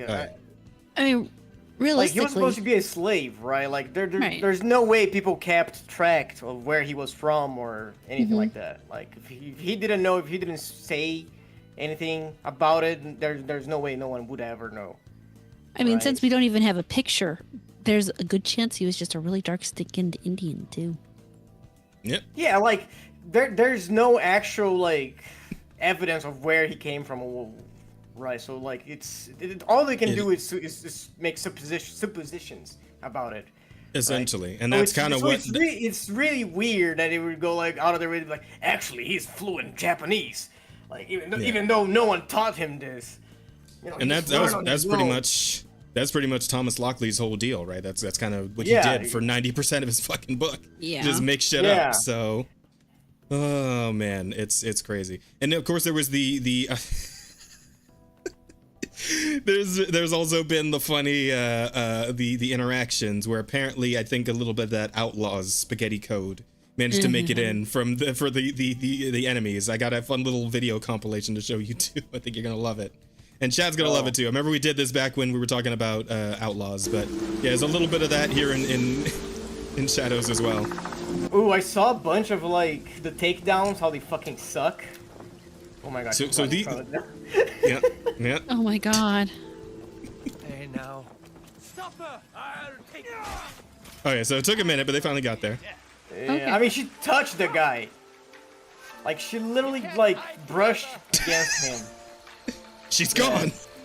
Where'd she go? She hit herself in an inch of grass. Must have been the wind. Exactly. No, there's a must have been the wind moment. It's at the end of this compilation. Oh, It's God. you're gonna love it, Asta. It's great. Tag, you're it. Oh my god.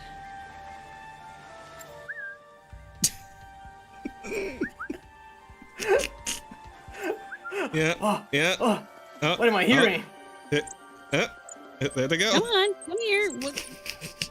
What you don't know, what they didn't explain is that Yasuke, Naue was throwing her whistle, right? Like a ventriloquist to make it sound like the whistle was coming. Yeah, like it's coming from another. Wanted them to go over there, not come to her. Okay. Throwing your whistle is crazy. Killed not long ago. The shadow of Eve. Where'd she go? Killed not a long time ago. Oh my god, someone touched me. Bro, she's colliding against him. Oh. She's teabagging his friend.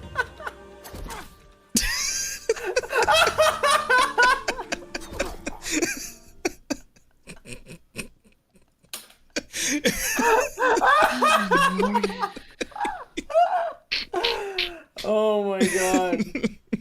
What we were talking about, like, was it Cass and Steel? Crowned in Steel. Crowned in Steel. Crown and Steel, yeah, same thing. Bro, Essentially. the fucking first time guy making a video game made it like the enemies know where you're coming. Like they have them follow you. They couldn't make this in a fucking multi-billionaire company. Fuck off. Oh my Oh lord. man. And then of course this came out. I believe this is the final boss of the game. And I there's something to this, but I want to get to that after we actually watch the clip. So here's the clip. hell? Oh fuck. This is the final boss of the game. Why? Oh, that is Talk so about epic. anticlimactic. Holy shit. Wow, this looks like such a fun fight. Oh my god, look at how the screen goes black and white every now and then. Yeah. Doesn't this just make everybody want to run out and pick up the game? So guys, The way he just dropped the main villain. that's it might crazy. just be me, but I don't think that guy's the main villain. I think Yasuke is the final. I think Yasuke is the final boss, guys. Bro, he just Definitely looks lifted like it. that guy above his head. That's Need to turn the volume up so you crazy. can appreciate the lyrics. Oh yeah. Did you guys hear the lyrics in there, by the way? No, not at all. Okay, let's do it one more time. Listen closely.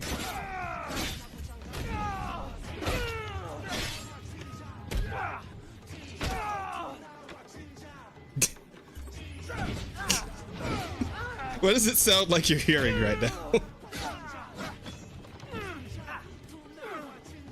What does that sound like to you? What language is that? Racist language is what it sounds like to me. What are you hearing specifically, Rada? What are you hearing?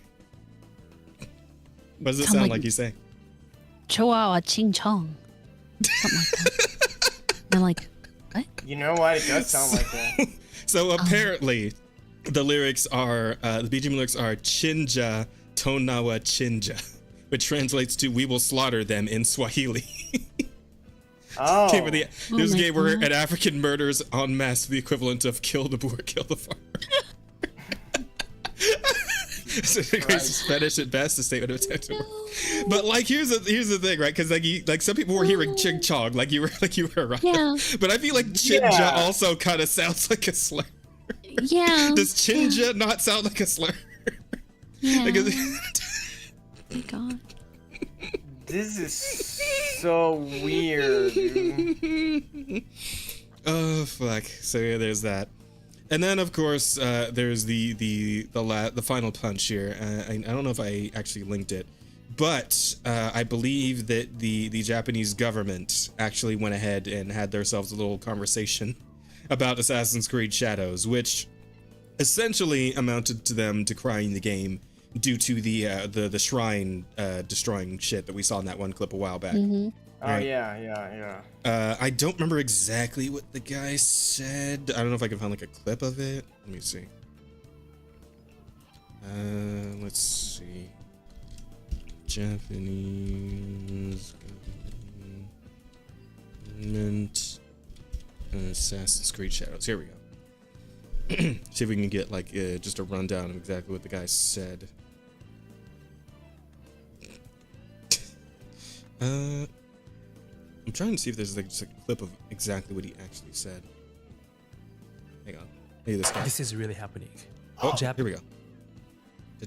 いわゆる朝繰り問題ということについてお伺いしたいんですが、 Here's what I Did want you to hear ask. that? He said Asakuri issue, meaning we Japanese keep on talking about this all the time.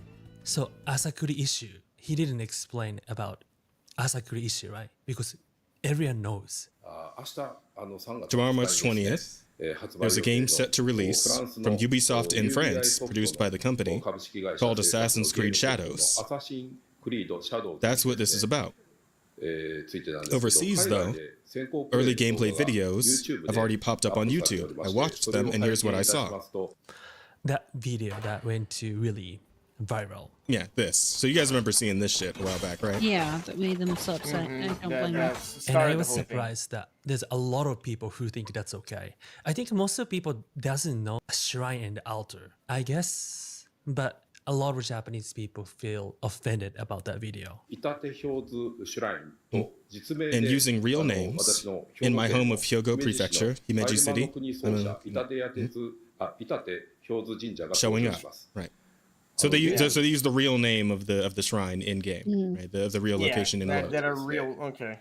そう 主人公 Main character, a 侍 samurai, は刀を swings 振 a り sword 回して inside the 大 prayer 殿内 hall, で太鼓や smashing 宗 drums, 教 altars, 祭 and 壇 sacred を粉砕 objects. しまして He shatters them, そして境内 then にい slashes る the 向こうの villagers in the 神 shrine は grounds. 神職と面 It 白 would い look 人 like 物などを priests 切 cutting り them つけ down, 弓を射った even りする shoot よう the な arrow. 乱暴 It's set up so you can できるよ commit うに these なってい violent ます acts. Yeah, that's the things. They can just disable it, but they made it object that breakable. 私はこの話を聞いて When I Yeah, heard about it- it since local shrine, I went straight, to the chief priest to talk it over. The game company never reached out, not once, to the shrine about using its name or getting permission. Nothing at all. What were you had to say, Asta? No, like they went out of their way to make it breakable because making an item, like it's one thing to model an item. To make that item break in certain parts when you interact with it, that's extra work. Like the, Oh, That yeah, kind of so- depends on how their back end is set up. It could be that items are created by default to be breakable, because they do use their own custom engine really? to build these games. Yeah, Ubisoft is using, I think it was Anvil, is what they Oh. call it, to create this. So it's not the same as Unreal or something, and I'm not even sure Oh, how gotcha. Unreal So my necessarily fault, does maybe. it. But it is possible that when the item is initially created, that it is automatically set as breakable. okay. But there's a toggle on these things that is actually very easily to untoggle. Okay. Yeah, but I got my effects mixed. My fault. No, you're good. You're good. Hey, we're here to learn. We're all here to learn. Yeah, I'm just saying And it's possible. luckily, No, Rada's yeah, yeah. informed on this. Yeah, luckily she is. Yeah, thank you, Rada. But yeah, but this whole thing, it's like, and it kind of goes in line with like the other stupid shit that was happening, like the flag that appeared in the art book. That apparently that one like historical reenactment group Yeah. also did not give them permission for the There was fucking so One much Piece stuff in that art book. sword thing. Yeah, Yeah, the One Piece The broken sword was Tory insane. Gate. Yeah. the broken Tory Gate thing, Yeah. the statue, and it's like they went out of the way to say, it's like, oh yeah, we got like experts to help us craft the game and make sure that everything was culturally respectful. And it's like, did you really? Like, you kick him out the crack shack? Like, yeah. Like how like that person, you got to sue the fuck out of them because they did a terrible job. Absolutely. Like, Oh, who are you shit. hiring? Like fucking weebs that watch like a documentary or some shit? Like, Helen Keller or something. I don't fucking. yeah.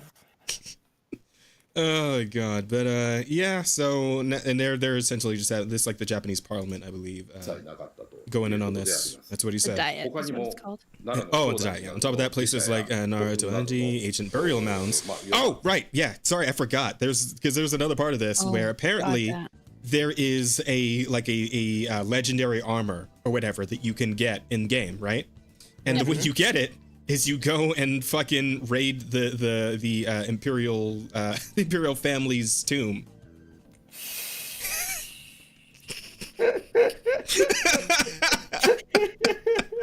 I mean, there's Let's- one part of me that says we've been doing this kind of stuff to other places in video games forever, things that would be considered disrespectful to that culture. But at the same time, to sit back and do it and then not expect the people from that culture to get mad is Yeah. ridiculous. Yeah. Plus, when Yeah.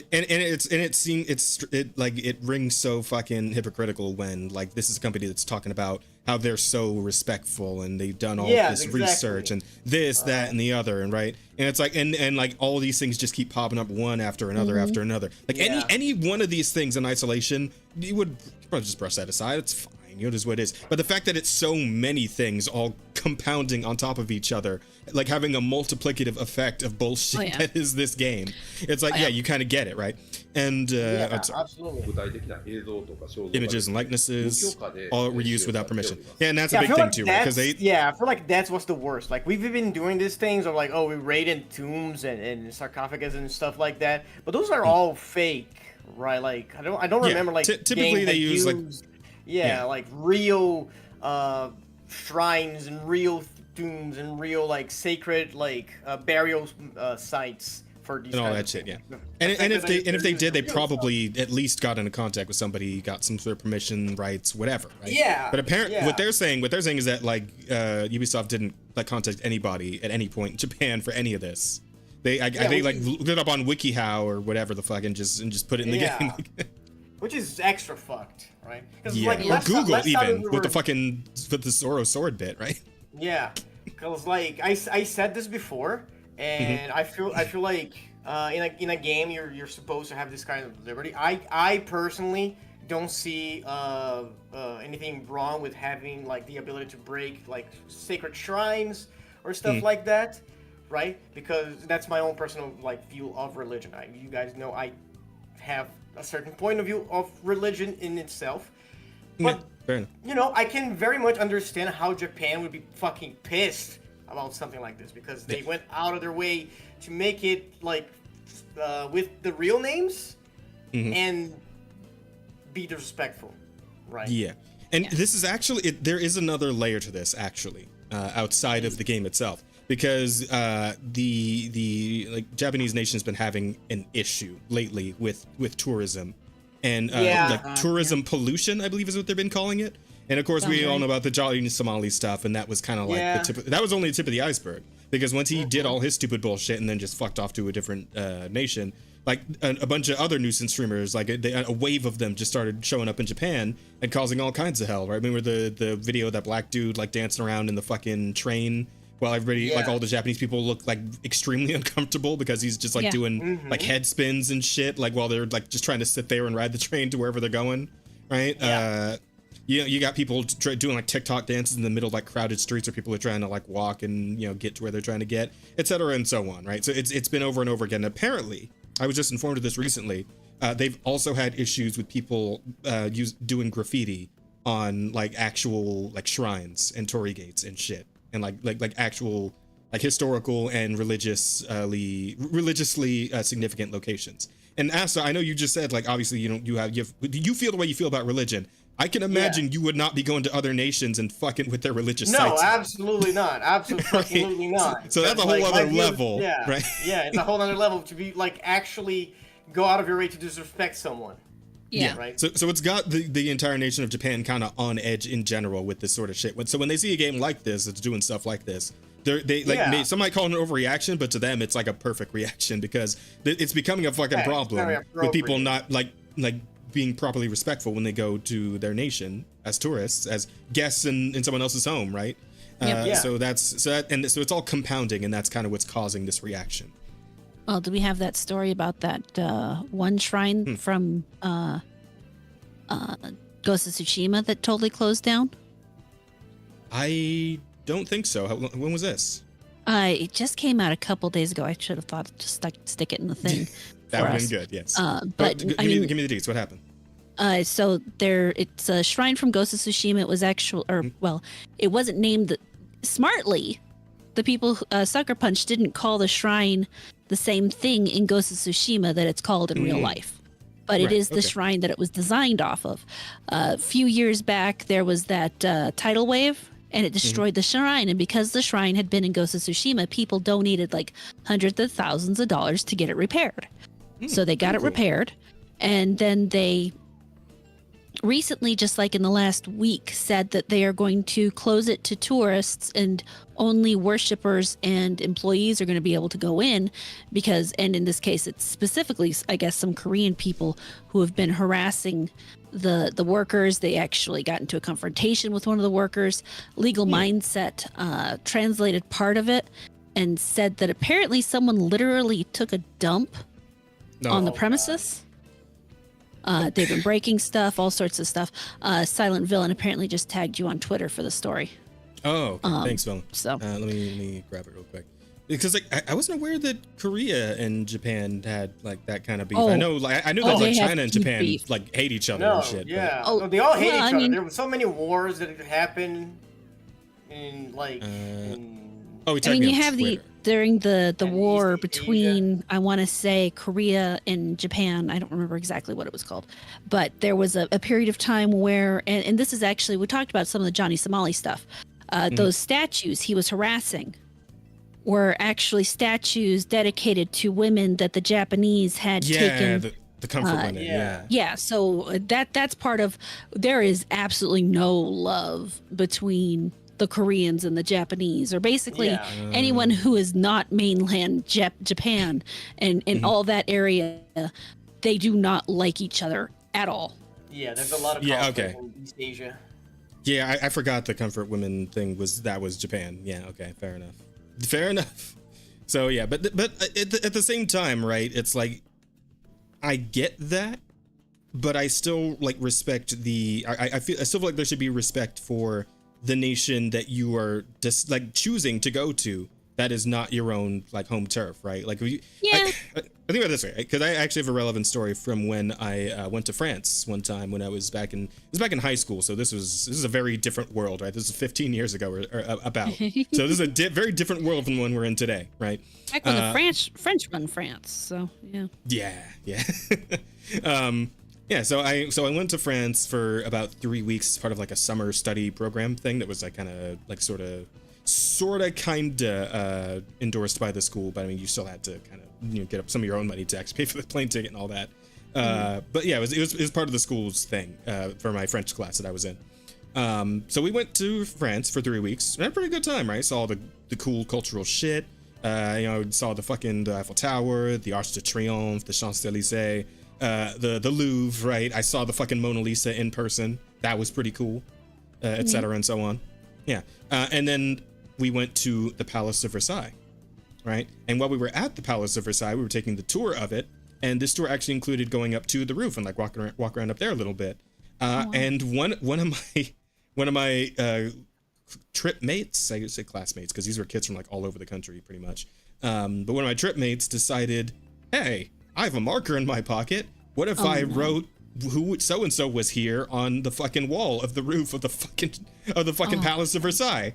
And unfortunately for him, the teachers were right there, and they caught him quick as fuck. Pretty sure he was on a plane out of the country the very next day, right? So it's like I don't know why we can't just do that everywhere for everyone. Like if you're gonna go into somebody else's country and disrespect their shit like that, you should be out. Get the fuck out. You should be on a plane out the next day, the same day even if they can manage it. Like that's when you go somewhere else and you're like you're trying to immerse yourself in someone else's culture, you shouldn't be doing shit like that. Just like full stop. That's like if you're gonna go to someone else's house, respect their shit, respect their turf, their territory, because they're probably gonna at least try and respect you for the most part. I mean, God, I can't imagine if I tried to go to Japan now as a black person, it probably wouldn't go well. We'd be doing Johnny Somali and fucking subway breakdancer and all and fucking Yasuke now. I can't imagine. I can see myself getting some dirty looks if I went to I wouldn't even blame him, right? I wouldn't start a fucking thing about it. Like I would kind of get it, but it is unfortunate, right? It is very unfortunate. I don't know, man. It's just like we live in a world where like respect and common courtesy, like these things are just kind of fading out, and it's sucks to see, to be honest. Like to be completely serious for a moment, it really sucks to see, right? No, yeah, absolutely. I feel like they're Mr. Bear, go in full Yasuke cosplay and just begin apologizing everywhere. Yeah, like full on Dogeza, right? Just on the ground, forehead to the cement, right? Just everywhere doing it. Yeah. Yeah. Oh my god. What's I'm sorry in Japanese again? I forget. It depends on the form. If you really want to be really Gomenasai? polite, yeah, Gomenasai? Yeah, gomenasai. I think that's I think that's the absolute formal one. Yeah. I know sumimasen is also one, but I feel like that's more colloquial. Yeah. This is my video to restore Japanese American Japanese person. Listen. If y'all already know that if I went to Japan, I would be a perfect gentleman. Like, come on, you guys know this. I would 100% be behaving myself. You would 100% not be harassing Japanese women. No. Yeah. I You'd wouldn't. be quiet What the on the fuck? trains. You'd be nice and polite. Yeah. I mean, I'll probably have a bit of a hard time if I go to like the Japanese Muscle Girl Cafe, but other than that, I should be fine. I would be hard. Yes, absolutely. Hard in that time. Did you mean to say you would be hard or that would be hard? Yes. Yeah, so like that fucking cafe, I feel like I heard that like There's some from a Yellow lot Fever? of- Not particularly. I don't really like, as far as like a racial like inclination towards any like romantically speaking, I don't really have like a preference or anything. I will say though, like Oh no. like I'm just saying like an Italian Latin mix. That might You be like dangerous. them racially ambiguous. Okay. That might be something. That might be something. You know what? You know what? Hmm? As someone who dated a person that was half Italian, I get it. Okay. All right. I get Okay. it. All I right. get it. All right. Just making sure. I get it. All right. I get what you're saying. Like the fucking. Someone who's All dated right. an actual Italian, I also get it. Hey, let's go. There you hey, go. Hey, boppy boopy. What the fuck did you just say? What the? Is that a thing? Boppy boopy? No. What the fuck? No, it's not. It's a fucking Family Guy bit. Jesus fucking Christ. A pizza pasta. Oh lord. The guy's referencing Family Guy. We're doomed. Mamma mia. Oh my god. All right. Fuck it hell. All Jesus. right. See, I just said I was gonna be respectful, and I'm like, Yeah, and He's you're already already not. not being Yep. respectful. Yeah. okay, Yeah, listen. I anyway. would do this to any Italian person's face. That's the difference, Anyway. right? I'll make my jokes on the podcast, but I'm not gonna like just go up to like an old Italian grandma and start boppy boopying at her. That would be funny though. That would be funny as fuck. You get Nah, you get your ass beat. You get your ass beat. We That would be gotta funny. we gotta put an absolute moratorium on the fucking nuisance streamer shit in other countries. What? We gotta put moratorium on that immediately. Yeah. No Ki- more that- nuisance ki- streamers. kill order. Can't do it. Poppy boop pizza pasta mama. Oh god. I'd make a great ambassador. I don't know what the fuck you people are talking. Sure. We're those good old fashioned values in which we used to rely. Yeah. They're right here, buddy. I got all the good old fashioned values right here in my Yeah, heart. because he's old. I am old. Yes, that's true. Okay, so anyway, about so anyway, we continuing on with Assassin's Creed. So there was that, I believe, all that leading up to the actual release of the game, which it dropped, and the general consensus seems to be it's okay. It's all right. Yeah. Yeah. Over like sans the glitches and Yeah. shit, which apparently is rarer than Twitter would have you believe, right? The glitching and the enemy. Yeah, being but like retarded and all that. even the glitching, like it's like it's not that bad, even if it's kind of consistent, because like nowadays these big companies always drop games with glitches, you know. And especially Ubisoft, fucking, do you guys remember the fucking atrocities that they've been putting out? So, we were just talking about Outlaws, yeah. So, yeah, so I feel like I didn't see a lot of like people complain about glitches and stuff. I feel like even if it has one or another, that's like forgivable, right? I feel like the biggest thing about this game is just how awful it's like written, and how the models are poorly animated, how the lines are so cringe and poorly delivered, you know? and apparently even the gamer, which is usually kind of in the corner of these sorts of games, dropped a whole article about how apparently Yasuke ruins the game. Like and not in terms of like his character or anything, but just the fact that, well, I mean, actually I think that was part of it. If I, you know what, hang on, let me see if I can find the article. Let's see, gamer Yasuke. How does fucking Asmongold keep saying it? Yasuke, that's how he's saying. Oh my god, of course he does. Well, Asmongold's only recently learned how to clean his room. yeah. Speaking of, Asmongold has been touting himself as being very objective about his score of the game, and he gave it a 6. So, Yeah, I mean, and having watched him play, it does pretty much look like a 6 to me. To be Yeah, like honest. I believe the game isn't terrible. Like it's not a Concord, you know. Yeah, But, no, like, it's definitely not a Concord. It just seems like another. Yeah, everything coming. It's closer to from a the Veilguard, game. to be Yeah, honest. yeah. It's like it probably might even be fun for a little bit. You know. Yeah, something like that. Was it the gamer I'm thinking of that wrote this article? Can't fucking remember. It might have been someone else. I thought it was the gamer. 6 is probably fair. Yeah, I'd say so. But it's like, Yeah, it's like, but yeah, again, it's is a video game. after- It happened. yeah. It came out. You can do It stuff in it. operates, it plays. And You don't hate Ubisoft really needed it to be more than a video game, honestly, because after all the L's that Ubisoft had been taking, they needed this game to be awesome. And This shit looks kind of cool. Whatever just popped up here. On the, Yeah, I don't know what that is.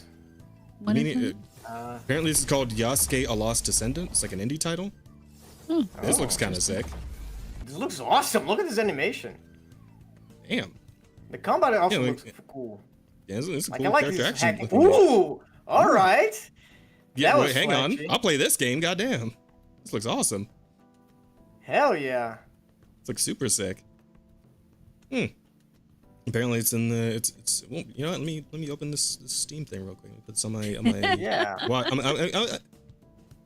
Yeah, fuck it. Yeah. Oh wait, I have to be on my actual Steam app. I'm not logged in on the website. Never mind. But yeah, I I keep mean, doing that it's same pretty thing. cool. Yeah, fucking Dalian's RNG. Check that shit out on Twitter, guys. RNG. That looks Yeah. cool. I'm down. That I'm looks down for very whatever this cool. is. Animation And I style's like pretty the art nice. style too. Yeah, like very cool. crisp. Yeah, that's a pretty fucking cool. Right there. Hell yeah. That ain't bad. That's pretty cool.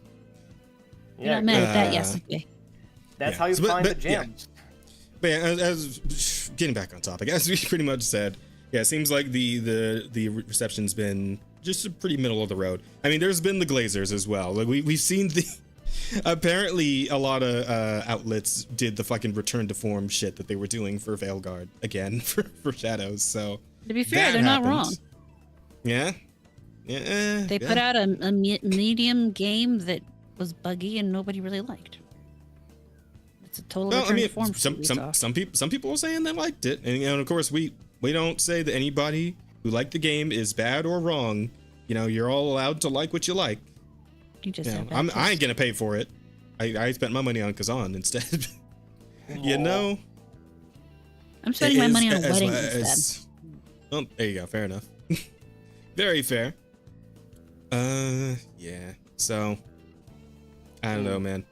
It just seemed, though we will say, as far as the numbers go, it actually came in on Steam, because of course all we really have is Steam numbers. We don't know the PlayStation or the Xbox numbers yet.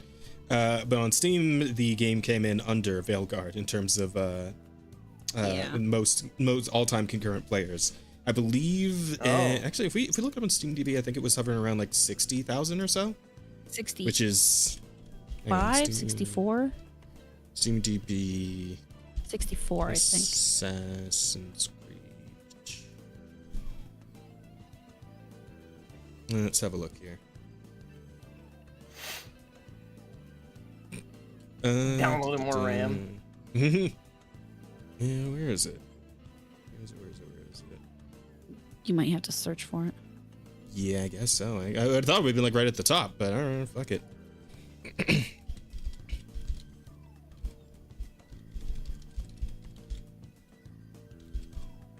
No products matched. What the hell?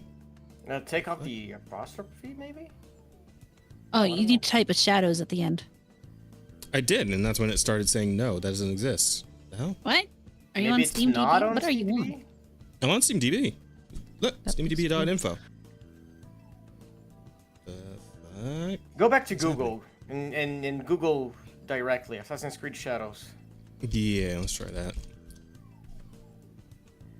Price history.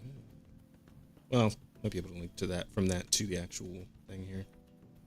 Okay, so there's 27,000 in game right now. Oof.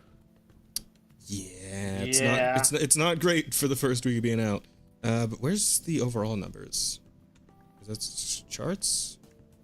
Here we go. Okay, so all-time peak. Yeah, so they managed to get about 64,000, which is about 20,000 short of where Veilguard landed. I think Veilguard landed at like 89,000 in total, something like that. Now, I believe Ubisoft has also, at the time of speaking, put out, like the last thing he put out was that apparently the game has reached 2 million players. Not copies sold, players.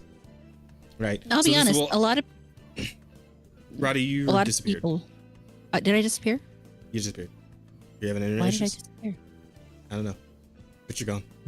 There's no reason for me to disappear.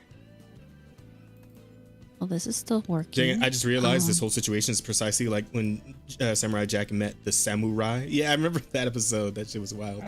You reappeared for a second there, and then now you're gone again. Oh no. I don't know. Rada, we're losing. We're losing her to Brazil. They're selling a full map unlocks for real money. Oh, yep. That was another thing that got brought up quite a bit, is the fact that their monetization store apparently has a lot of like actual in-game like resources and materials and shit to buy, and like full map unlock. Apparently there's also like they're selling gear, like weapons and armor and shit that actually has like stat things on them. It's not just like purely cosmetic. So the game is kind of pay to win, it would seem, and at least on some level here. So that's less than great, to be honest. Not fantastic. Yeah, fucking. Maybe I need to give you a new link. Yeah, I guess so. Is it? Yeah, let's try resetting the link. We'll see if that works to get you back. Got it. Copy.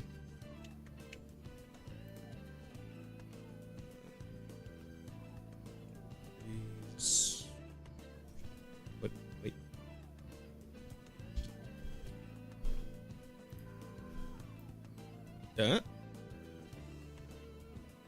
No, we're still not getting anything. Oh no, maybe it's an internet issue? We still cannot see you. Yeah, you just sent this a second ago. Oh, very, very odd.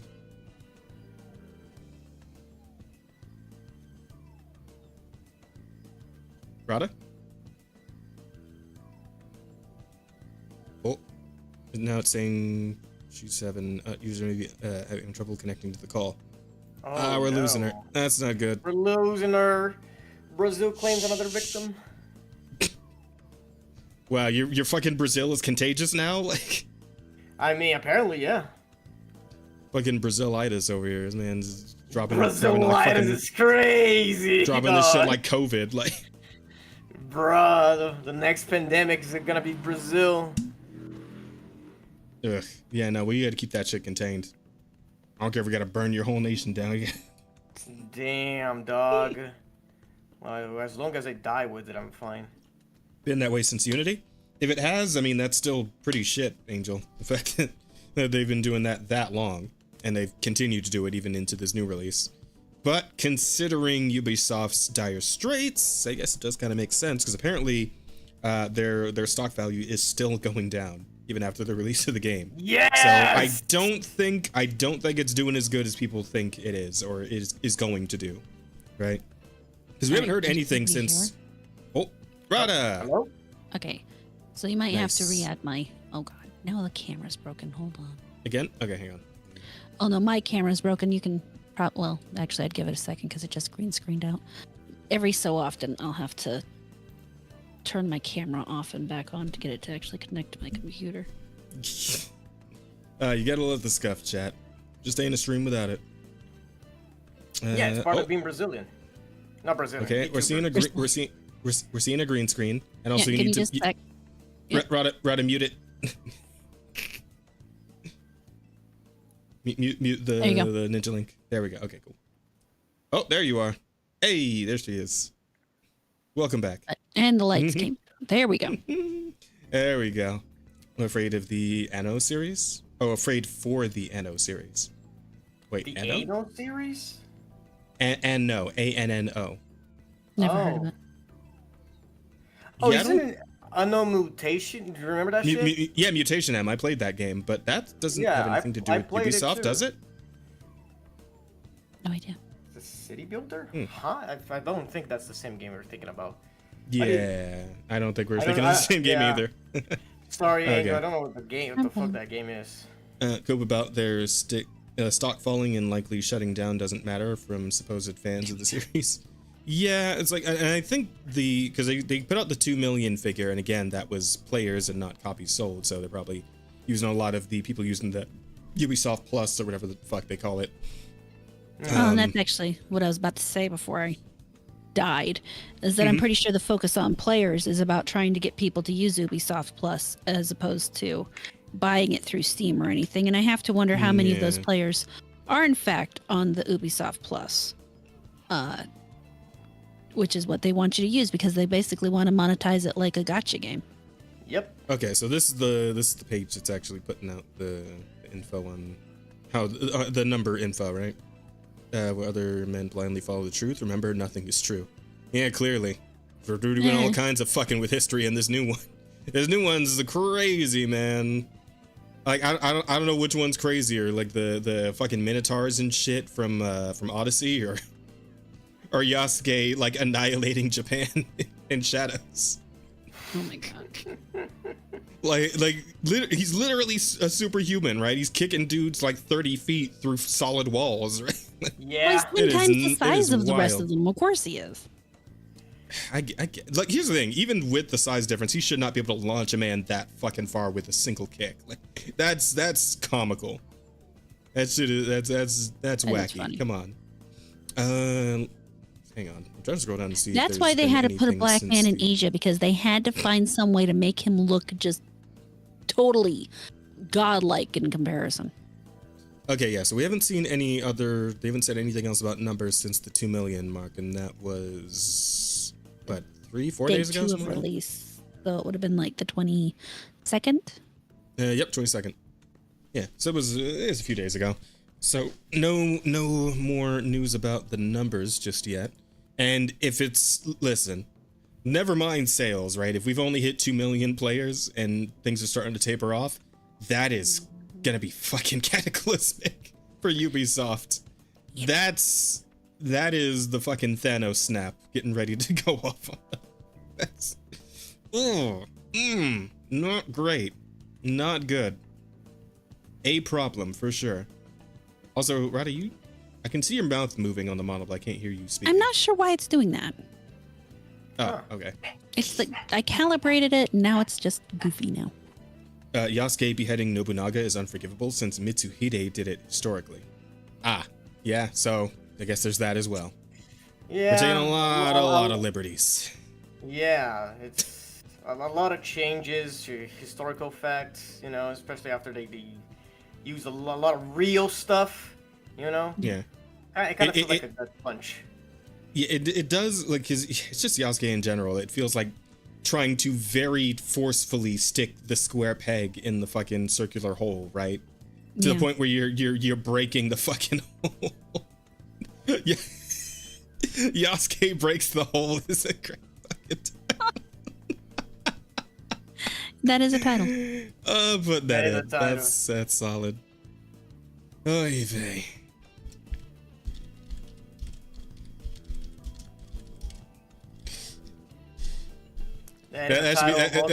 Imagine you see a post from Assassin's Creed like it says, yeah, Yasuke breaks the hole. It's like, did you mean to type breaks the mold?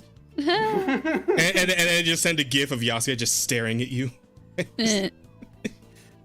Or no, it's a picture of the Yasuke with the fucking Chuck E. Cheese grin, right? Like, Oh God. Yeah. free idea, react to the Yasuke anime miniseries. I'd be down. Really down for that. It does look very well animated. I've seen like clips of it. I never actually sat down and watched the whole thing, but I could do that. It'd be fun. But anyway, that's pretty much everything around the Assassin's Creed Shadows stuff. But we do have some. It was a lot. But we have some other fun stories. For example, if we want to get to something a little more lighthearted, let me see, where is it? I know I put it in here somewhere. Maybe I didn't. Let me grab it real quick. It's in the topics. The whole thumbnail for today's stream is all about it. So we gotta talk about it. We gotta talk about this crazy shit. There it is. Here it is. Fucking glitch in the Matrix bullshit happening. So there is a professional league player. I'm not sure what team he plays for, or like what he ranks or anything. But there was this streamer No Arm Watley is master rank in League of Legends despite almost dying from traumatic brain damage after falling off a building. He claims he learned how to animation cancel his blindness. What? To lock in and get a few seconds of clear vision. What? So I found because he actually spoke on this. There's a post. Where is it? Here we go. So he actually tweeted about this as well because this story was blown up a bit. And his wording was, this is him right here, Watley League. No way they portray me as Lee Sin IRL because I'm blind now. Yes, I taught myself to control the blood in my eyes so I could play League better. Animation cancel is blink and on the same frame roll your eyes up hard. Blood gets propelled downwards, gives 4 to 5 seconds of good vision. This is absolutely insane. This motherfucker is speaking like this is like some common like strategy. This motherfucker mastered the electric wind god blink. Like, bro, right? He controls the blood in his eyes. I'm sorry. That's going to the possible titles. Electric wind god blink is too good. Bro, makes me want to play Tekken again too. this guy really is like a fucking god. He's built different. There's no way this is a human ability. Some crazy shit. Because like, how do you even like? Was he just like labbing? Was he labbing with his fucking eyesight until he figured out how to get? Yeah, like how do you see again? Like how do you find that shit? Like blink, like while tilting your eyes while looking up in the same frame. Hard. Might be something he accidentally figured out. Is that now how you play all games? Come on, blood control and slowing down your heart are common gamer skills. Is it? What, fair? Well, he means it in terms of like not getting fucking, not turning into like a Rosa-esque rage baby, right? When you play something. Yeah. Yeah, you gotta control your blood pressure. You gotta control your blood pressure. That is truly I learned to breathe. A fucking skill that all League players should have. Yeah. Let's see. Miraculously surviving and keeping almost full brain function after waking up from a weeks-long coma. Which is wild, right? Because my own brother was in a coma for like a week, and he's got like a lot of memory issues now. But like the fact that this guy is like lucid enough to be able to keep up with like League of Legends on a like professional, competitive level. I don't know if he's actually part of a team, but he does play competitive clearly because he's master rank. Master rank, yeah, he's master rank. Sorry. Master rank. Yeah, I feel like that's the highest just before. That is the highest. Yeah. No. Actually, before Challenger. Actually, yeah, I feel like it is. Challenger is the highest, at least when I played. I don't know if there's anything behind. So maybe Master and then Challenger. Yeah, I feel like that's how it's go. Like that, that's crazy. That's insane.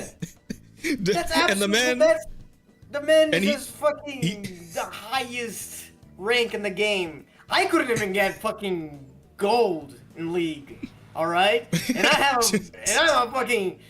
have all the functions in my brain. I've never been in a coma, and I couldn't get gold. I don't know about this that. motherfucker is master. That's insane.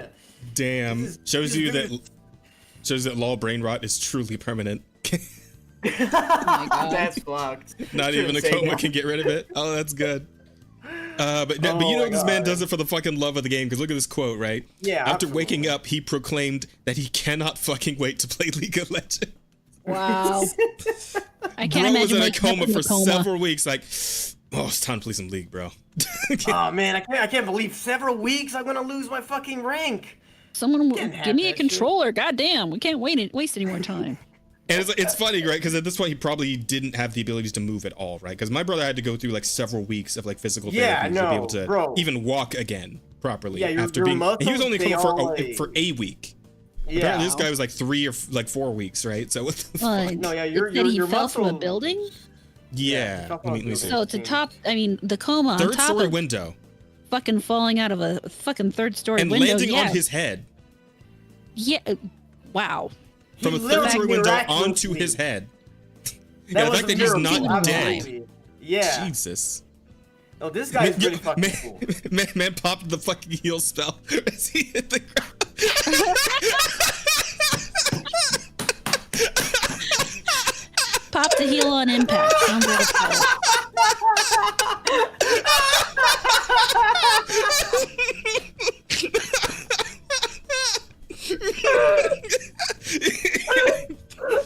Popped heal right after hitting the ground.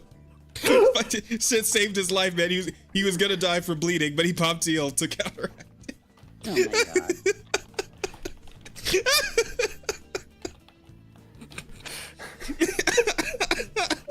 I put that in the title idea. Fuck. Holy shit. That was too good. Oh god. See, that's the truly impressive tech that he. That is Yeah. no the fucking like he's counting the frames, you know. Uh, Well, now he can. during those 7 No, weeks, yeah. he was mentally playing out different little strategies at the start at the speed of dreams. Man literally hyperbolic time chambered his league skills. Like motherfucker was in limbo fighting for his life, but he had to play league. He had to win the match to go back. Oh my that's insane. You know what? Holy fuck. Limbo being a league Should've gone match with is very fucking accurate. Yeah, it sounds real. That sounds like it could absolutely be the case. You're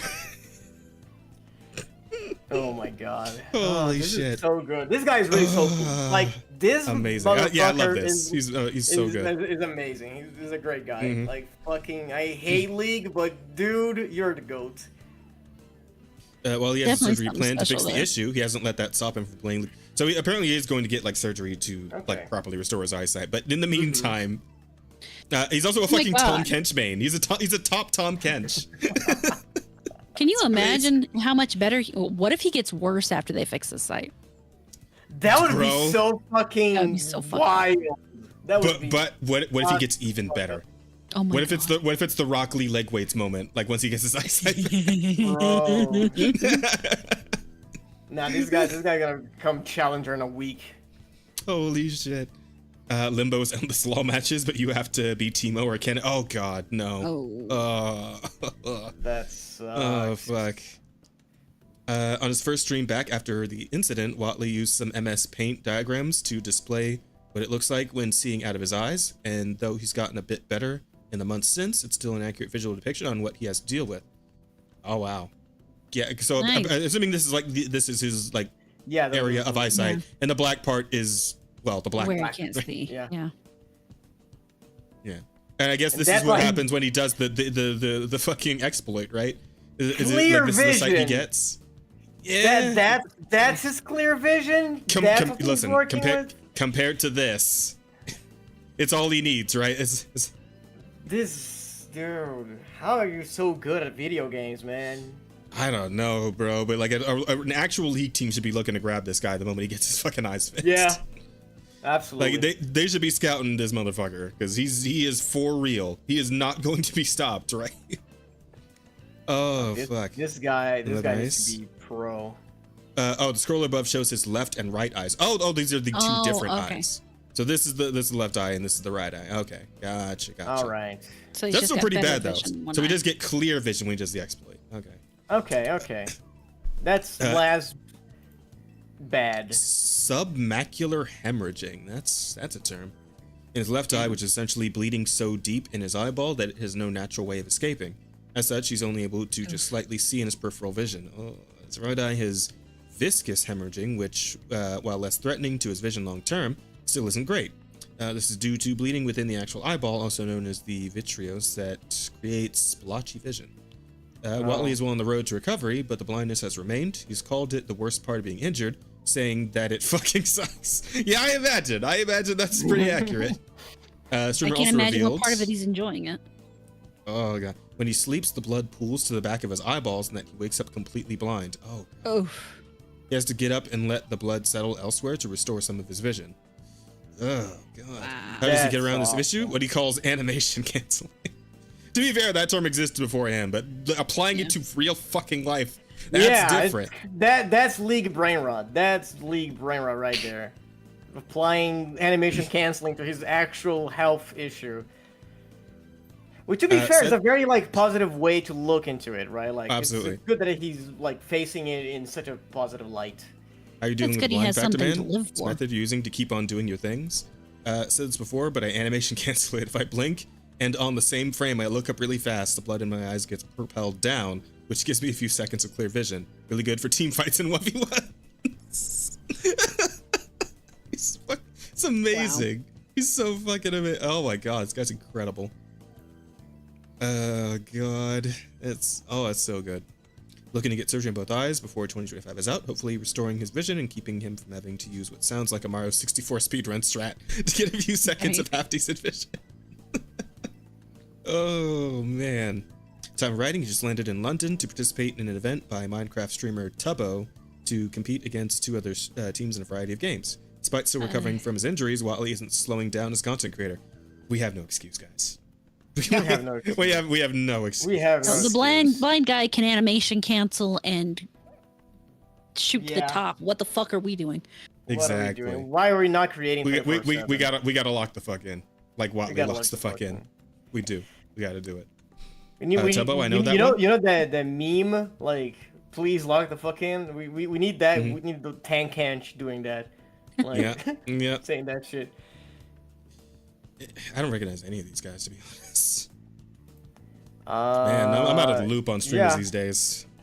Me I neither. don't recognize any of these people. But that's a bit great for him, though. That's, We're like, all all so- fucking around aside, this guy's awesome. I want to go follow him on Twitch. I'm curious. I'm gonna go find this fucker on Twitch and Yeah, see what like- he's get up to, because I'm very curious. Another thing about these things is like these are probably like League or Minecraft streamers, and we just follow VTubers and shit.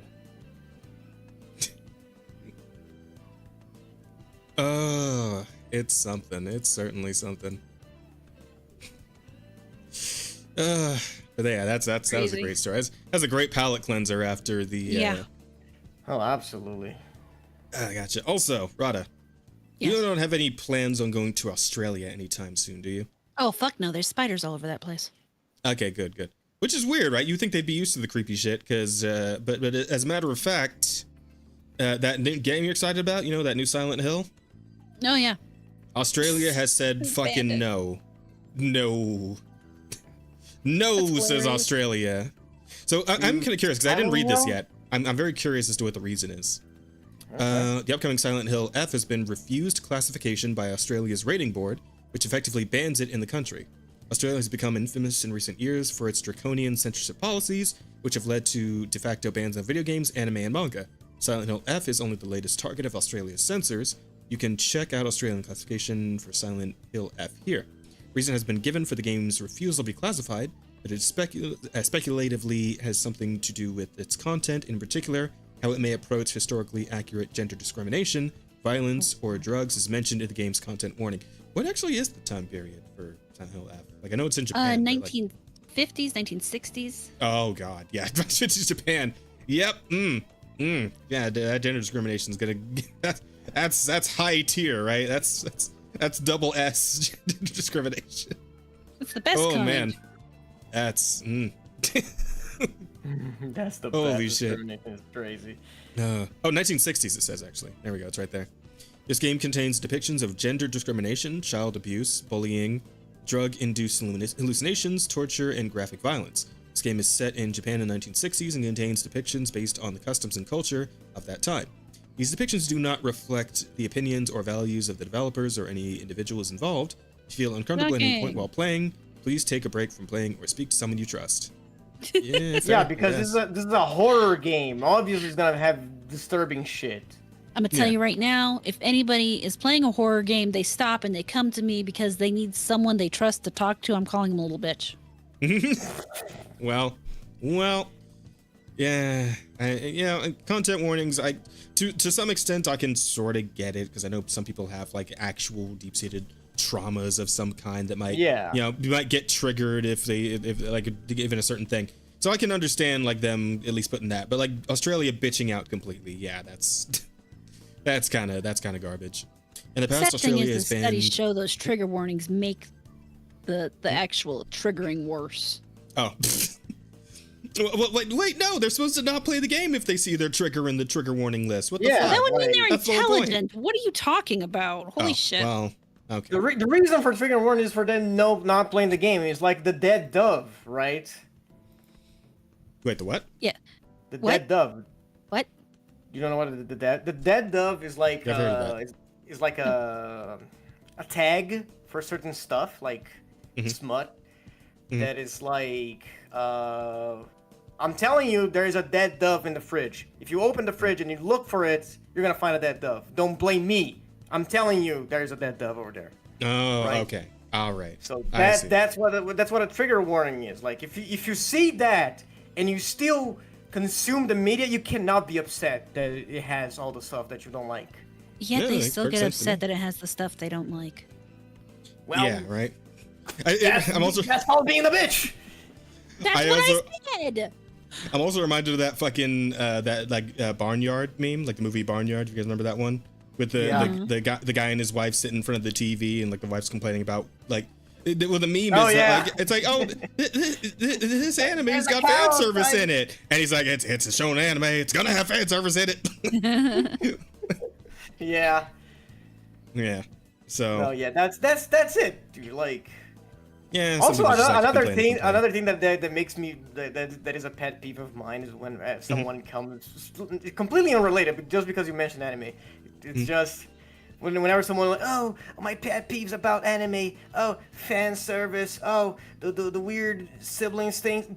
At this day and age, if you're seeing that in anime, it's because you went looking for it, because there's so many Yeah. that don't have those stuff Yep. anymore, because it's just so played out, and it's like, stop, please. Yeah. But Well, some of these people search people out love to these bitch, things. right? Yeah. Twitter's bitching central, right? Like it's Yeah. more than half of Twitter is people just bitching about things they don't like, which I mean kind of includes us to some point, right? To some extent, Yeah, I'm guilty of this too. Yeah. But typically it's about seeing things that I don't expect in the things that I like, right? Or things that I Yeah. don't think should be in the things that I like at all. Well, okay, wait, no, that sounds 'cause, Things like, that they've fuck. added to things that you like. Yeah, like they actually change what that thing used to be. Right. Anime was always this, right? Anime was always the fan service and like the weird Oni-chan shit, right? And it's like, yeah, that's just kind of what anime is, right? So you Yeah, like, yeah, so complaining, like, complaining about that in the genre in general, it's just it seems I don't Stupid. know, yeah, superfluous even. So yeah, I don't know. But yeah, but like banning the thing from your country entirely, like come the fuck on. Could be a little bitch. Just don't if you don't want to interact with that, that's Bro. fine. Don't ban your whole fucking country from being able to. Bro, Well, it's not- fucking, can they not put the labels themselves? Like I like, from what I've understood, is like each country has like a PG system, right? Like each country Yeah. like. Yeah, some sort of rating system. Yeah. Yeah, rate the games for certain ages and certain content differently.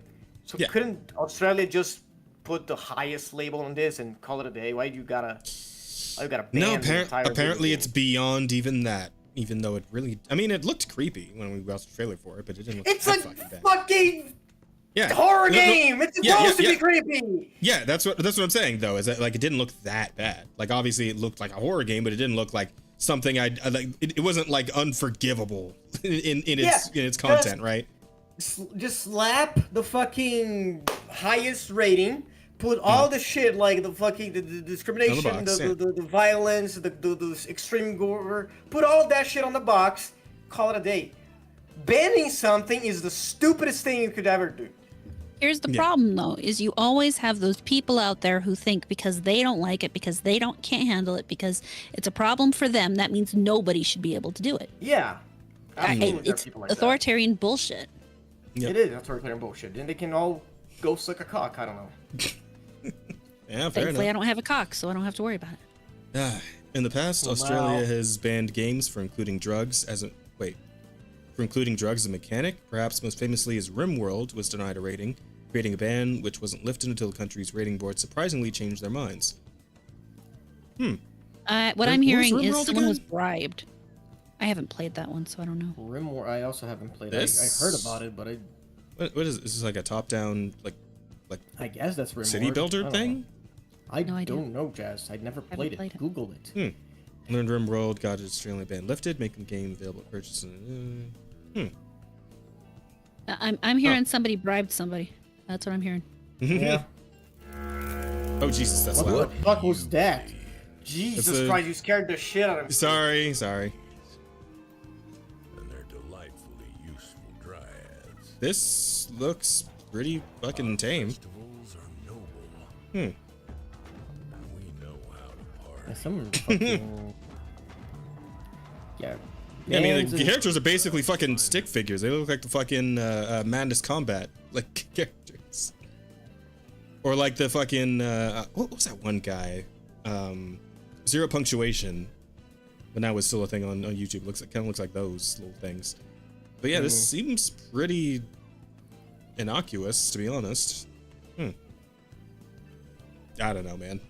Whatever, I guess. Fucking Yeah, Australia. Australia's on some other. I know Australia's like hilariously leftist these days, so I don't know. They're just on some other shit. RimWorld, the organ harvesting sim, apparently.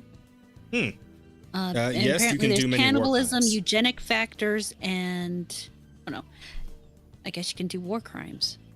Oh, no problem compared to too many to drugs. Yeah, but I Yeah, don't war know, crime, man. genocide, eugenics. Yeah, okay, let's put that a warning.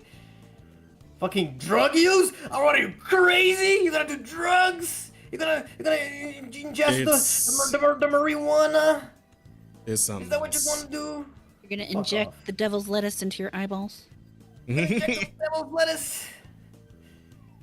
Is that how that works? I honestly don't know. There was a post on fucking. I'm not a druggist. You're not a cool kid. You don't know how to do the Snoop Dogg smoke weed every day. I don't. It's just a I don't know hilarious how to do the smoke weed. satire post that was on Facebook years and years and years ago, talking about people injecting the marijuanas directly into their eyeballs and going crazy. It was just hilarious. That does sound kind of crazy. Though. Holy shit. But yeah, I suppose that's what's going on with that. So, but luckily you're not in Australia, so I guess it's not your problem, Rada. Australia's not my problem in general. Fair enough. It helps that it's not. Still, real. it's that whole thing just Australia. Well, in other news, apparently Helldivers is back in the cycle. There was an interesting little interview apparently. So Oh, again? yeah, with the United Nations this time apparently for whatever reason. The United Nations asked Helldivers 2 studio Arrowhead if it'd give a talk on psychological manipulation. Could we brainwash an entire community to fight for a fascist state? Would we be okay with that? Turns out, yeah. Players' eagerness in the fight for Super Earth begs the question, are we the baddies? Huh? Wait, huh?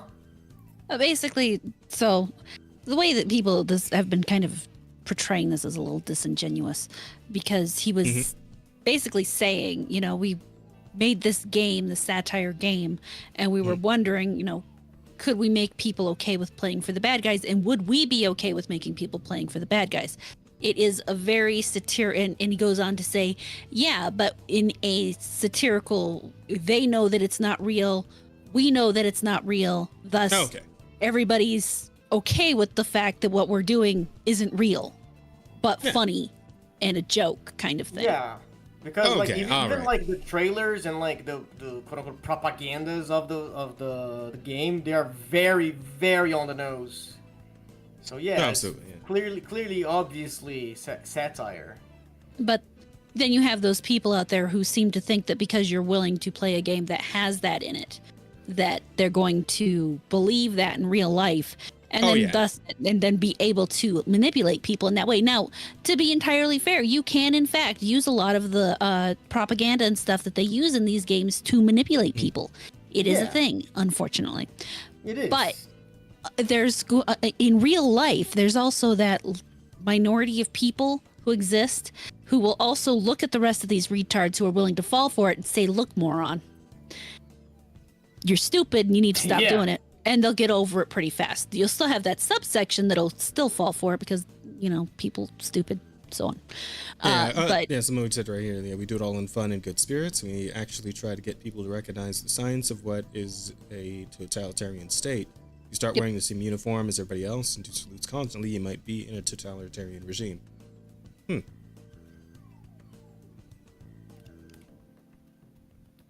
This is such a Yeah, conversation. because I think Rod is right about like the person who was doing this interview was probably like saying most of this in jest, right? But the problem is there are like a lot of people out there who will like read very much deeper into this and make a real thing out of it, like on both sides of things as well. So Yeah. you know, it's just it's all a big stupid clusterfuck, it would seem. These guys have no concept of fascism and totalitarians.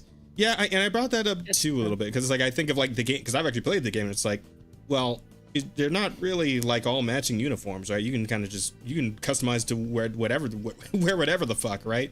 With your fucking bandoliers and all kinds of nonsense if you really want to. So it's not exactly completely uniform, right? Bro, the other day I was in call with my buddy Star, not Stardew D2, you know, the other Star. Yeah. And he was playing Helldivers, and he was streaming, and we were chatting, and then he was like, "Yo, you want to see the mods that I have?" And I'm like, "Sure." There are so many mods to turn these costumes into big titty women. Yep. Like, this is so unserious. Like, there's nothing about this game, about the community playing this game, is serious about, like, the propaganda and fighting for super. It is very much on jazz. This is just a pew pew game. Like, if you're gonna say this is like a propaganda for fascism or whatever, you're gonna say that fucking Call of Duty is a propaganda for war. Which is far closer to the truth. Yeah, with GTA is an endorsement to crime, right? Like, it's all it is. Yeah, that one's a little more apt. Yeah, but like all of these are just media. This is fantasy. This is not real. No one is getting hurt. Like, this is just action, explosions, pew pew, just fucking mindless violence because endorphins, whatever. Mindless pretend violence. Yeah, absolutely. Though you do have the issue of like those online who will like genuinely sympathize or empathize with the fucking bugs and the robots, right? And it's like, guys, come. No, there's always gonna be those people. It's the Starship Troopers shit all over again, right? Calm down, retard. Yeah, it's just the internet, just not having any hint of a critical thinking, right? Yeah, these are the classic chronically online that just think whatever happens on your computer screen is real. Mm-hmm. Yeah, it's just like back in the day, you know, people would be worried about their kids watching certain cartoons because what if they start doing these things from the cartoons? Yeah. I mean, to be fair, my mother wouldn't let us watch The Simpsons because she didn't want us thinking that the behavior Bart displayed was okay. But you know, you have people who are worried that their kid's gonna like run off a cliff like a fucking Looney Tune or something. And I'm like, if you're raising that dumb of a kid, maybe you should let him. Lamau. But then again, like, The Simpsons is an adult, quote-unquote adult cartoon. There's also that aspect, right? It's not just... kind of an in-between, I would say. It's like a adolescent to older. Yeah. So, like, as a parent, you have to very much, like, curate what your child is watching, but for the right reasons. Like, obviously, no one is stopping a child from watching the Looney Tunes. I mean, maybe they are. Some people are. Some people are that retarded. Because fucking the coyote used a fucking TNT banana to fucking blow up the goddamn Roadrunner. So, I don't want my child using TNT in their life. You know, I don't know. What if my child goes out and paints a tunnel on a wall and somebody drives into it? That would be so fucking funny. Oh man. Right. That would be fucking slightly rated. Slightly rated. Did you hear that somebody was actually looking into buying the rights to fucking what's his name, Wile E. Coyote versus Acme, that movie they were gonna put out, and God, that might actually make it out.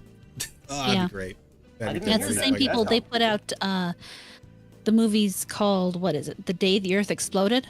which is a totally hand-drawn Looney Tune movie. So, you know, it's Bugs and Daffy, not Bugs and Daffy, sorry. It's Porky and Daffy. And it looks fantastic. I haven't had a chance to watch it, but I think it looks, I mean, the fact that it's hand-drawn, real animation just makes me so happy. But the problem is Ketchup Studios is who bought it from WB, and they're who's trying to get Coyote versus Acme from WB too. But since they're a smaller studio, they didn't have the money to do all the normal media type stuff. So it only got into theaters for like 2 weeks, so it didn't get really enough time to really get anything behind it. Damn, that So sucks. that's a I little honestly, depressing. I genuinely love the Daffy Porky dynamic, right? Because that was like most of the Duck Dodgers cartoon, which was Duck Dodgers was like one of my favorite fucking cartoons as a kid, man. That show was great. Duck Dodgers in the 25th and a half century, 24th and a half, sorry. No, yeah, 24th century. Man, and like the fucking, how they got like, what's his name? They got Tom Jones do the fucking, the intro, the theme song. Oh, it's so good. It's so good. Oh, fuck. And then it had him in an episode, right? That was great. Oh, shit. I miss that show a lot. I really do.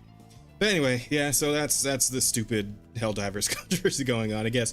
More of a non-controversy, but still worth talking about it a little bit, I guess. I did see like a bunch of like people posting about it, about the game and playing the game more often recently. Maybe that's because of it, because it just fucking got resurfaced. Because didn't this game had like the whole Sony bullshit that you have to have a PlayStation account to play it on PC as well? There's still kind of some Sony bullshit. They did cancel the need for the PSN account attachments. So the problem is there's still like 100 and some odd countries where people who bought the game previous to that announcement can't play the game that they bought, and they can't return it. Yeah, that's bullshit. But the bigger issue that I have in terms of the PSN thing is the fact that they still continue to slip it into single player games.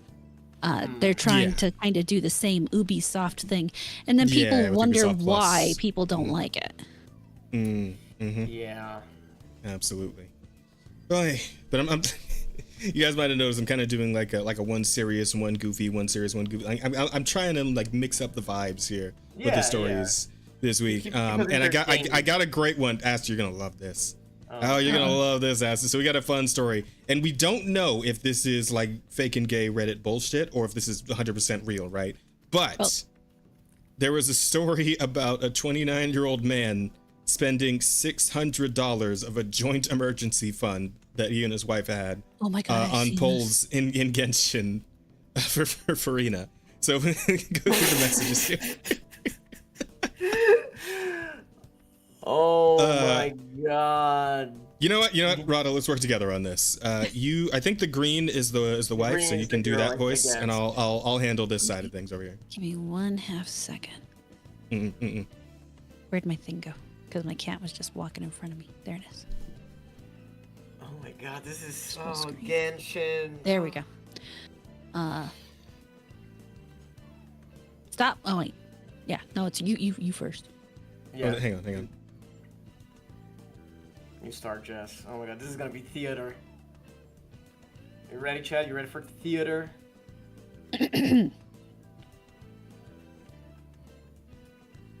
Just wait for Jess. I'm just waiting for you. He's getting into character.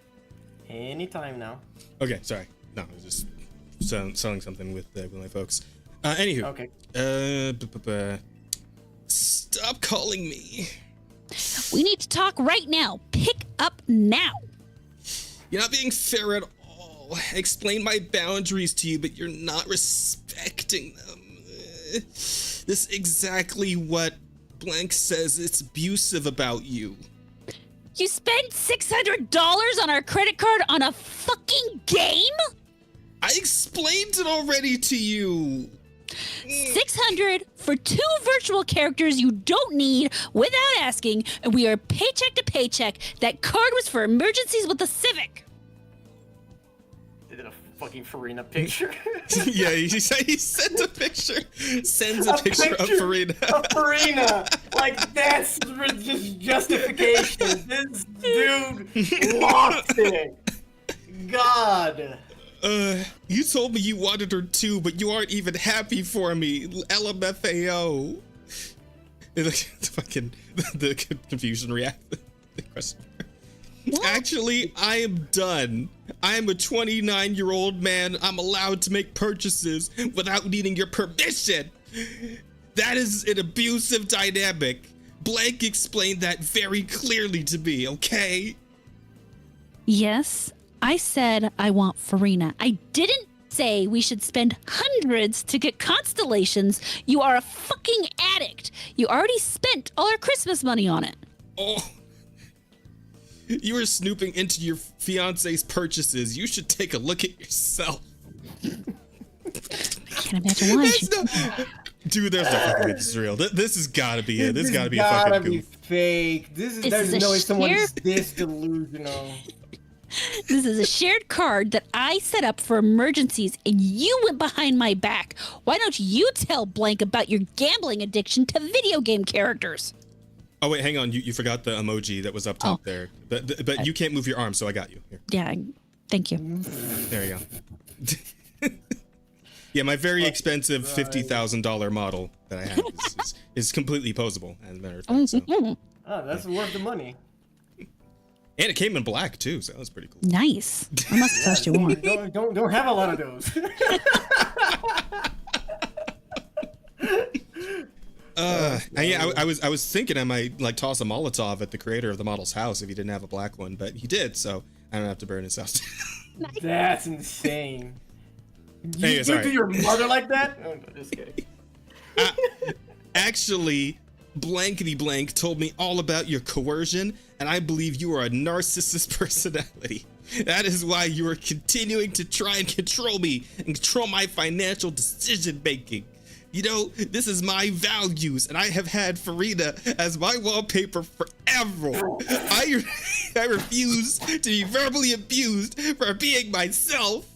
I am battling anxiety, and you do not care at all. For some reason, she heart reacts the next one. I don't want to get married to you.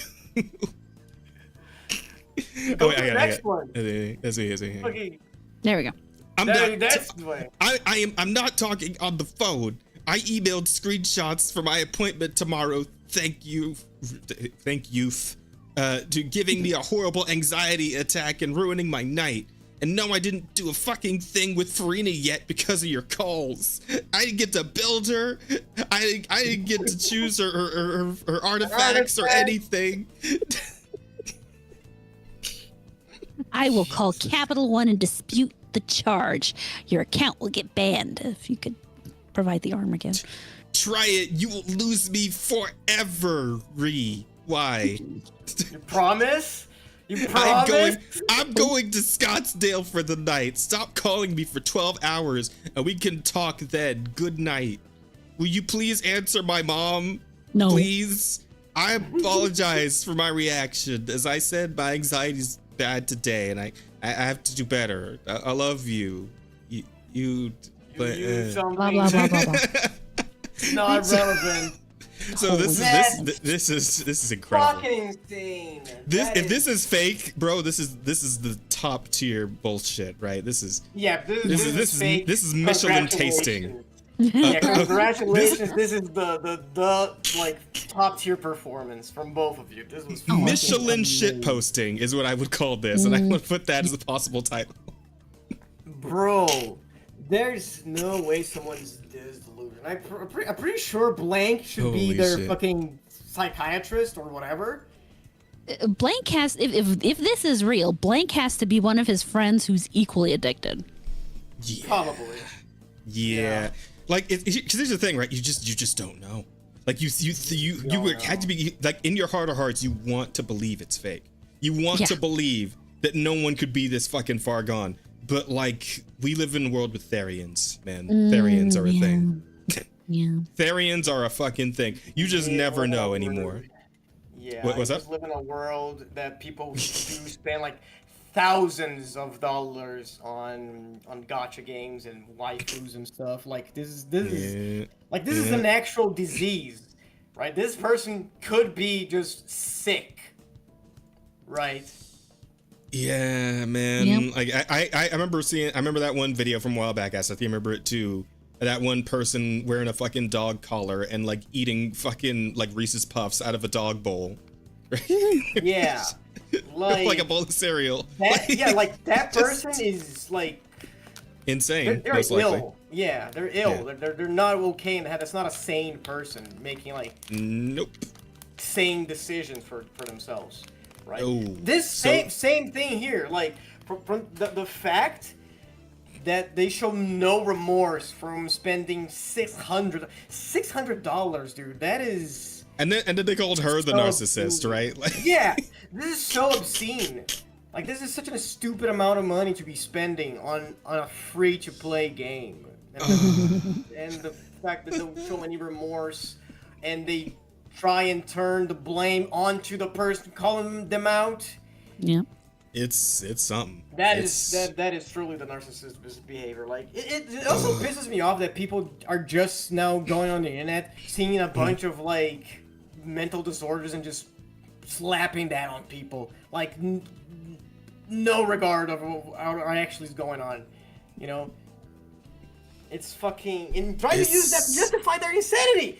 Like you're calling your fiance narcissist and controlling because you spent like your joint money on something that is not like crucial. Here's the thing, man. If this were actually shitpost rage bait, like I feel like they would have gone all in and also called her like a Nazi and a fascist on top of a narcissist. You're a narcissist, Nazi, fascist, bigot. Yeah, honestly. Just put them all in there. Just You're a fucking ableist because I have anxiety and you're disrespecting my mental illness, and so you're also an ableist. pile up the fucking ham and the cheese and the shit slices for the shitpost sandwich. All right, just put it all in there. All of it. Fuck it. So I don't know, man. It's just you can never tell these days. You can never tell. That's the Especially because truly there's exciting, horrifying thing, right? Yeah, especially because there's a bunch of people that see like reasonable arguments against themselves, like reasonable critics against themselves, and they start calling them names. Like you're a narcissist, you're coercive, you are controlling. Like it's something else. It's That shit was wild though.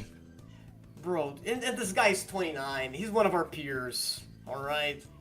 Like if this was like stupid teenager, like I don't know, 18, 20. Listen, man, being older doesn't mean you're grown. That's so true. Being grown is something else entirely. Not everybody gets there. I'll be honest. Oh my god. Dude, fucking get a grip of your life. Honestly, 29 doing this shit. And you know what? They probably saw like a fucking streamer, one of those like rich streamers that just fucking spend thousands of dollars, and do like all the polls. Have you seen those? Yeah. Like, there's a bunch of people that are just like grown adults that clearly make a lot of money, because like every time you see their account, they have like 500 polls, like 500 wishes ready. Some crazy shit. Yeah. You know, every single banner. So like these people are actually Must be like fucking making nice. a live. It must be fucking nice to have that amount of money to throw away in a On gacha Genshin, game. yeah. It's like I would sort of get it if they were like a Genshin content creator, like Tectone will fucking toss $300 every fucking banner of like multiple different games, right? But he's literally a gacha content creator. That's his whole fucking thing, and he's a multi-millionaire at this point because like that's how popular he is on. And most of the as a times, streamer. like when they're big content creators like that, they get like deals with the games to do that kind of shit. Like Well, not sometimes they get, Tectone like- because Tectone I doesn't don't- play nice, so they don't like him. But I don't know Tectone, so but like there's a lot of he's friends with Asmongold, if that gives you an idea of what the kind of person. Understandable. I also wouldn't give him any money. But, Me like, liking both of them, by the way. yeah, you know, I forgive you, Jazz. I forgive you for I like. appreciate that. Thank you. Um, I'm glad we but can yeah, still be like- friends. Oh, thank you. That you don't have to But, cancel me yeah. on Twitter. I would never. I would probably Aw. cancel as well. So. You know. Yeah. So it's different. Like these people get paid to do this kind of stuff. Like you, just a 29-year-old that is living paycheck to paycheck. You don't have $600 to spend on a fucking video game. I'm sorry. Sure don't. You don't have that money. Do not. Also, that's why credit is the bane of human existence. Can be, yeah. If you're not smart You don't about it, use it then well. it can get real bad. Yeah. And a lot of like, people nowadays are very stupid and have no like stupid, very actual bad. education on how to use credit, right? Because they don't Yeah, really teach that's- that shit in schools. I mean, They barely teach don't. anything at schools anymore. Our schools are fucked here in the States. Parents don't teach anything either, so Yeah. Yep. It's Just rough. expect you to learn Mhm. on your own, and then get mad when you make mistakes. It's not great. But anyway, I got one more for us here, and as a matter of fact, it's another big release that drops the same day as AC Shadows. Actually, did you know that Disney's live-action Snow White dropped Oh, the same God. day? Oh yeah, I heard about it, and I heard it fucking sucks. I heard That it sucks so bullshit. bad that Peito was crying. Did she watch it? Did she I actually don't go know. see it? I don't know if she watched it, but like I was talking with her, and she was like, "I can't talk about this movie because like I'm gonna cry," and I'm like, "Okay." Oh man. I So don't think she watched it, but apparently, it's like, it Snow hurt White her. opens with 87.3 million worldwide. The budget was well over $200 million. and that probably doesn't account for marketing. She probably doesn't. But hey, you know, I can't really tell you guys about it because I didn't watch it. But we got a good old friend of the channel who absolutely could. Critical Drinker, why don't you come on in here and tell us about Snow White live action? We'll do a little mini react here on the breakdown, which I've already watched. So this is more for you two than for me. It's more for you two than for me because I've already seen it. But hang on, All right. music. let me. We just Inspect became a a little bit. fucking React channel. Yep. Killing myself. There are certain fundamental truths about this world which are so universal that anyone, no matter their race, colour or creed, can pretty much agree on them. 1. Never trust a post-Vindaloo fart. Oh, That makes 2. sense, yeah. Spreadable butter isn't. 3. Yeah. Anytime a woman starts a sentence with, "a real man would," I'm you know so- you're about to hear some weapon. I am so glad the video cut out when he started saying that bullshit.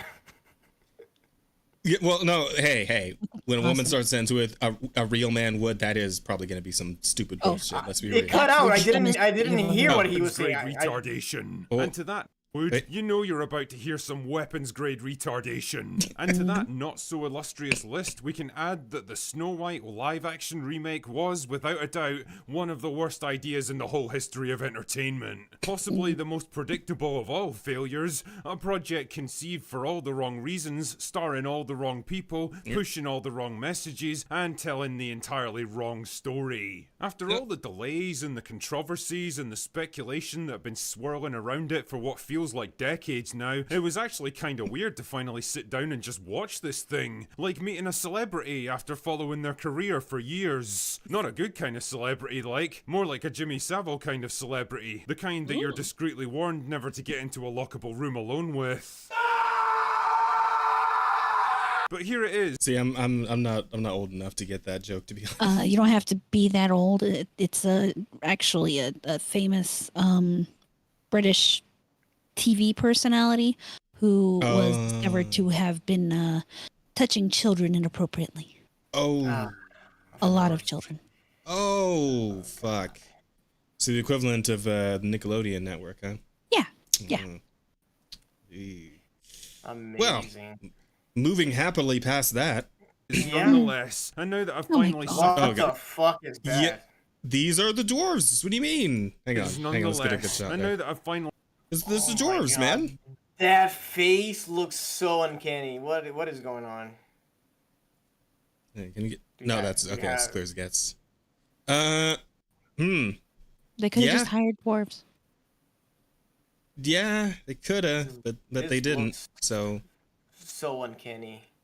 yeah, it's not great. suffered through nearly 2 hours of Snow White, I can confidently tell you that, yes, this film absolutely lived up to all my worst expectations, and in some cases even exceeded them. A bloated, overstuffed turkey of a production, weighed down by hammy acting, cheap costumes, horrendous CGI, and vomit-inducing cinematography that bungles most of the elements it steals from the original animated movie, abandons its classic ideals of self-sacrifice, heroism, and true love, and injects the lethal dose of the message, which is so redundant and thematically contradictory that it just gets abandoned by the ends. It's also laughably obvious where they've had to reshoot and rewrite big chunks of this movie in response to all the backlash. Right. Entire subplots, characters, and setups are introduced and then abandoned without explanation, and the ending is so wildly anticlimactic and jarring that it makes World War Z look like a model of cinematic efficiency. Anyway, let's get the plot summary over with so we can put this turd behind us. The basic setup for Snow White is broadly similar to the original film. Snow White herself is born to the benevolent king and queen of a generic medieval fantasy land that tactfully goes unnamed. Although, fuck me, they must have pretty good transportation links with the rest of the world because the population here is more ethnically diverse than central London. Anyway,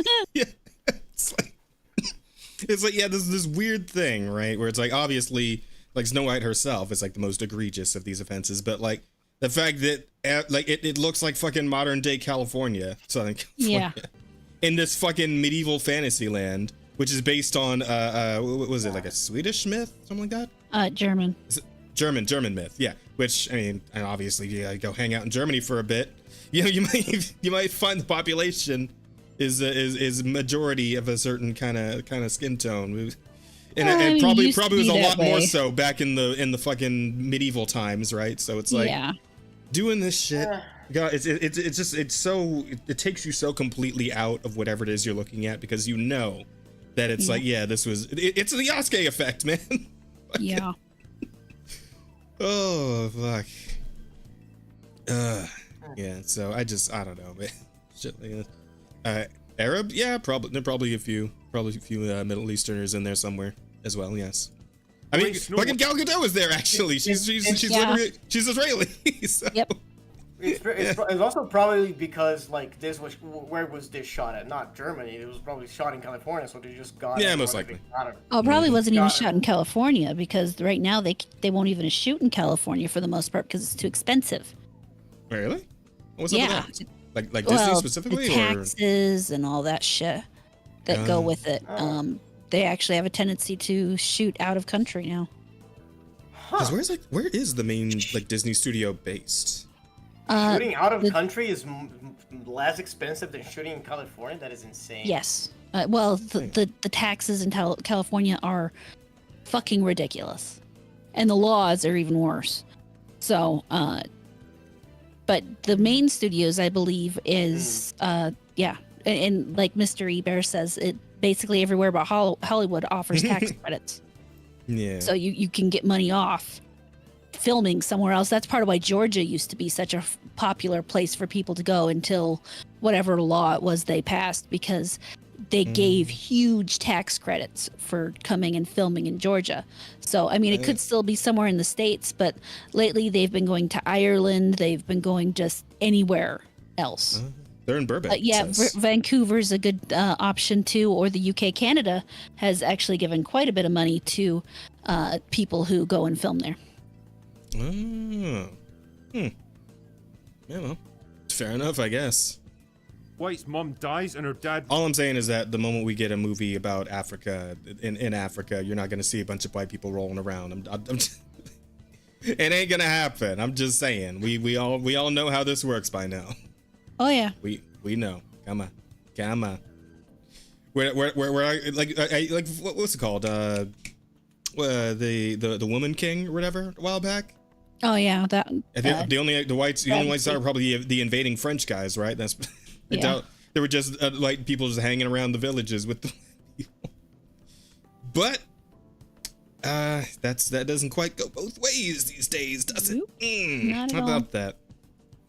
marries Gal Gadot, who manipulates him into going off to war, where he promptly disappears and is never seen again. Oh no, guess she's gonna have to take control of everything. What a bind. Fast forward a few years and the kingdom's become a kind of dystopian nightmare where everyone's poor and hopeless and ruled over by an iron-fisted tyrant. It's So a single father ruled the kingdom and everything was fine. Well, I think somewhere in there, or at least in one of the synopses that I watched and listened to, apparently Snow White's mom like dies of whatever sickness at some point. But like, and that's why that's why he remarries to the Gal Gadot evil queen. Yes. Yeah, but like it was probably like right after she died, because like you see her in the trailer that it was showing. Yeah. But then the evil queen properly takes over as the de facto ruler, and apparently everything goes to shit immediately. What was Disney trying to say with this? I don't know. Only something entirely accurate. Oh Lord! All right. It's a bit like modern day Britain, only with better sanitation and dental care. Anyway, after a confrontation with Snow White over a bandit named Jonathan who tried to steal some food from the castle, the evil queen decides the best thing to do is send her out into the forest where the huntsman can conveniently murder her. It's a bit extreme, but I'll let it slide. Naturally, the huntsman has second thoughts and decides to let her go, and after wandering alone for a while, she runs into 7 dwarves that I can only describe as the kind of thing that Cthulhu probably has nightmares about. Yeah. Man, Accurate. I do find it funny though, because apparently there was like a thing before the movie, like a content warning kind of thing about the spooky trees and fucking. Oh my god! Seriously? Oh my god! And I just think, man, it's like we really do call these kids a little too much, man. Back in the day, they just fucking threw Pink Elephant Parade at us, like no warning at all. That they just showed us that shit. No, they showed you straight up all of Dark Crystal, and there was no warning ahead of that. You just watched it. It just happened. You saw that horse die live on camera. You know what? Deal with it, kid. Shit dies sometimes. Bambi, where does mom go? Well, exactly. We killed Mufasa right there on camera. To cry about it. Littlefoot's mom. Jesus Christ. They killed a lot of parents back in the 80s. That's all I'm saying. Lamau. Listen, we fucking hung Clayton on camera in Tarzan, all right? Clayton on camera. We did that. We dropped Frodo into a sea of fire after setting all of Paris ablaze, right? They didn't give a fuck back then, man. They just let you deal with it. Which I think kids today could learn. Yeah, honestly. They could use it. Also, hey, I didn't know you were in this movie, Rada. That's my father. Oh, gotcha. You can tell there's no unicorn horn. Oh, looks pretty good for his age. Yeah. To be honest. Anyway. I would. We got probably 7 dwarves that I can only describe as the kind of thing that Cthulhu probably has nightmares about.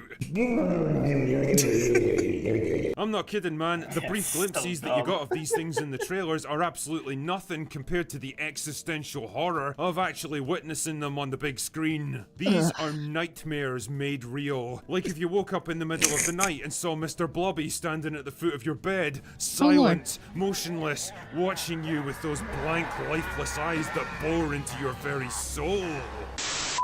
So after crashing at their house for a while, eating their food and helping herself to all of their resources, Snow White helpfully forces them to clean up their own home while she prances around like she's on some mad acid trip. Which she probably is, to be fair. I would be. So, and of course, this is like, I feel like this is one of the most egregious parts of the movie, right? Because again, the whole original premise was that she shows up at their cottage and she begs them to let her stay, so because, you know, she's obviously being tracked by the evil queen. She doesn't want to get murked. And she offers to help clean things up for them. In fact, I think she already has cleaned up a lot of the place before they even come back from like doing their mining and shit, right? Yeah. But in this movie, she just starts handing them off all the cleaning utensils and dances around and while they fucking do it. And it's like, what? Guys. Could you be any more princess? It's not the best message we're sending here. Yeah, we don't do anything nice to the people who are helping us and letting us stay in their house. We fucking order them to make their house nicer while we stay in it. So the anti-values, man, I just don't get it. The way the shit they're trying to teach kids these days is unbelievable. Like, oh my god. Anyway. Be if I was in this fucking movie. Then for some reason she gets it into her head that her dad must still be alive, and the only way to find him is to seek out the bandits that lurk in the forests. Right. Yeah, So that naturally- makes Those are sense. some movies I really want to watch again, by the way. The Austin Powers movies. I want to have like a movie night to watch those again. They're so good. I think I know Rosa said she didn't see them. Asta, have you ever seen them? Nope. Oh, we gotta watch I know them. that. I know that evil guy, but like. Yeah, I don't you would love the Austin Powers movies, bro. They're great. They're from an era of comedy before everybody was like, you know, scared of offending everyone else. So they're actually good. That could be funny. We should make the fucking movie night. You've been talking about making a movie night for so long. We haven't done one in forever. I know. I'm gonna get on it. Like maybe sometime next week. We're gonna make a plan. Anywho. She runs into Jonathan about 5 minutes after leaving the house so that the rest of the plot can happen, and he protects her from the evil queen's soldiers by taking an arrow that was meant for her, so she brings him back to the dwarves to get fixed up. Oh yeah, you know those retarded looking Starbucks baristas from those Oh early my set God, what the pictures that fuck? everyone thought were the dwarves? I Well, hate those this are so the much. bandits who are actually out of work actors forced to become thieves because the evil queen's taxation policies shut down their entire industry. Because taxation is theft. Oh, sorry. That's a reference to something? Is that a reference to something? Is that a reference to something? No idea. Anyway, Jonathan decides to lure the Queen's soldiers away to give Snow White time to escape, and then immediately gets captured because he's a bumbling idiot. And the evil Queen decides that she's had enough of this shit. Frankly, one sympathizes. So she turns herself into an old hag and manipulates Snow White into eating a poisoned apple that makes her go a bit dead. But that's okay because Jonathan escapes prison so that the rest of the plot can happen, and gives her the world's least passionate kiss, which brings her back to life so that she... Yeah, I saw the kiss. He like kisses her like on the chin or some Oh shit. my God. It's The chin? yeah. Yeah.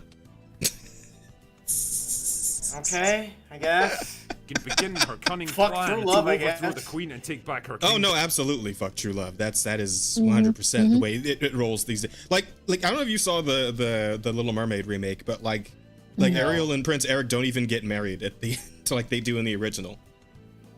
It's just they just kind of decide to travel around together, and Which it's is just still like a fucked very up. I mean, if they're still together, I guess it's cool.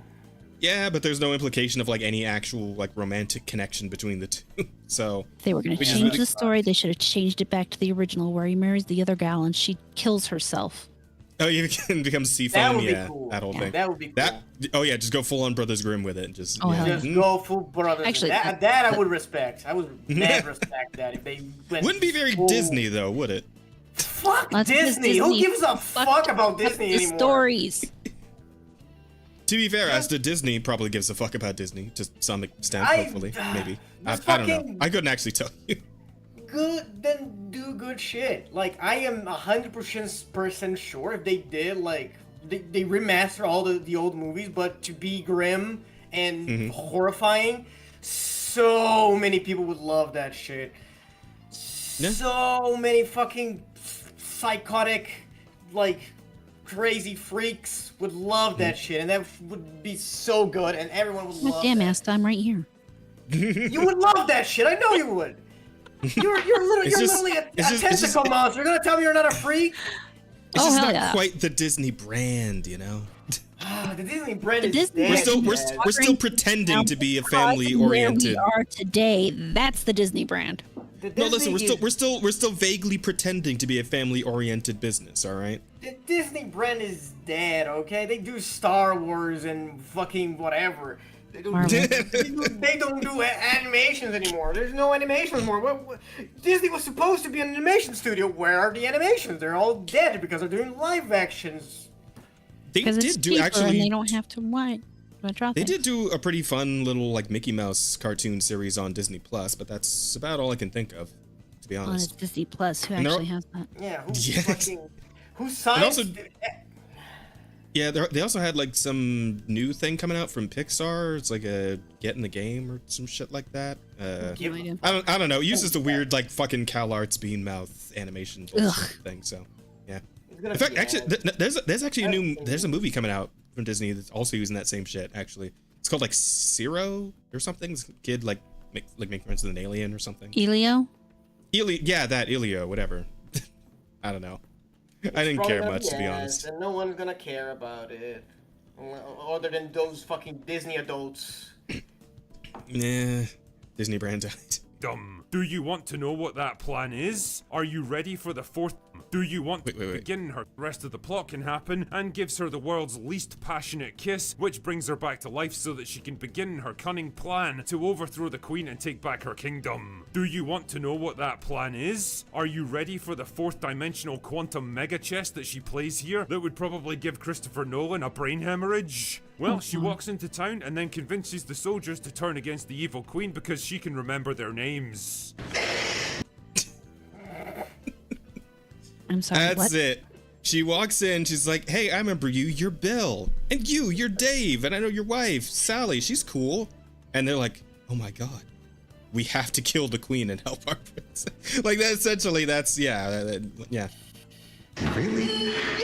I'm not kidding, that's her plan. So the evil queen gets mad and smashes the magic mirror and then turns into black glass and shatters, and Snow White becomes the new queen, and that's it, they all live happily ever after.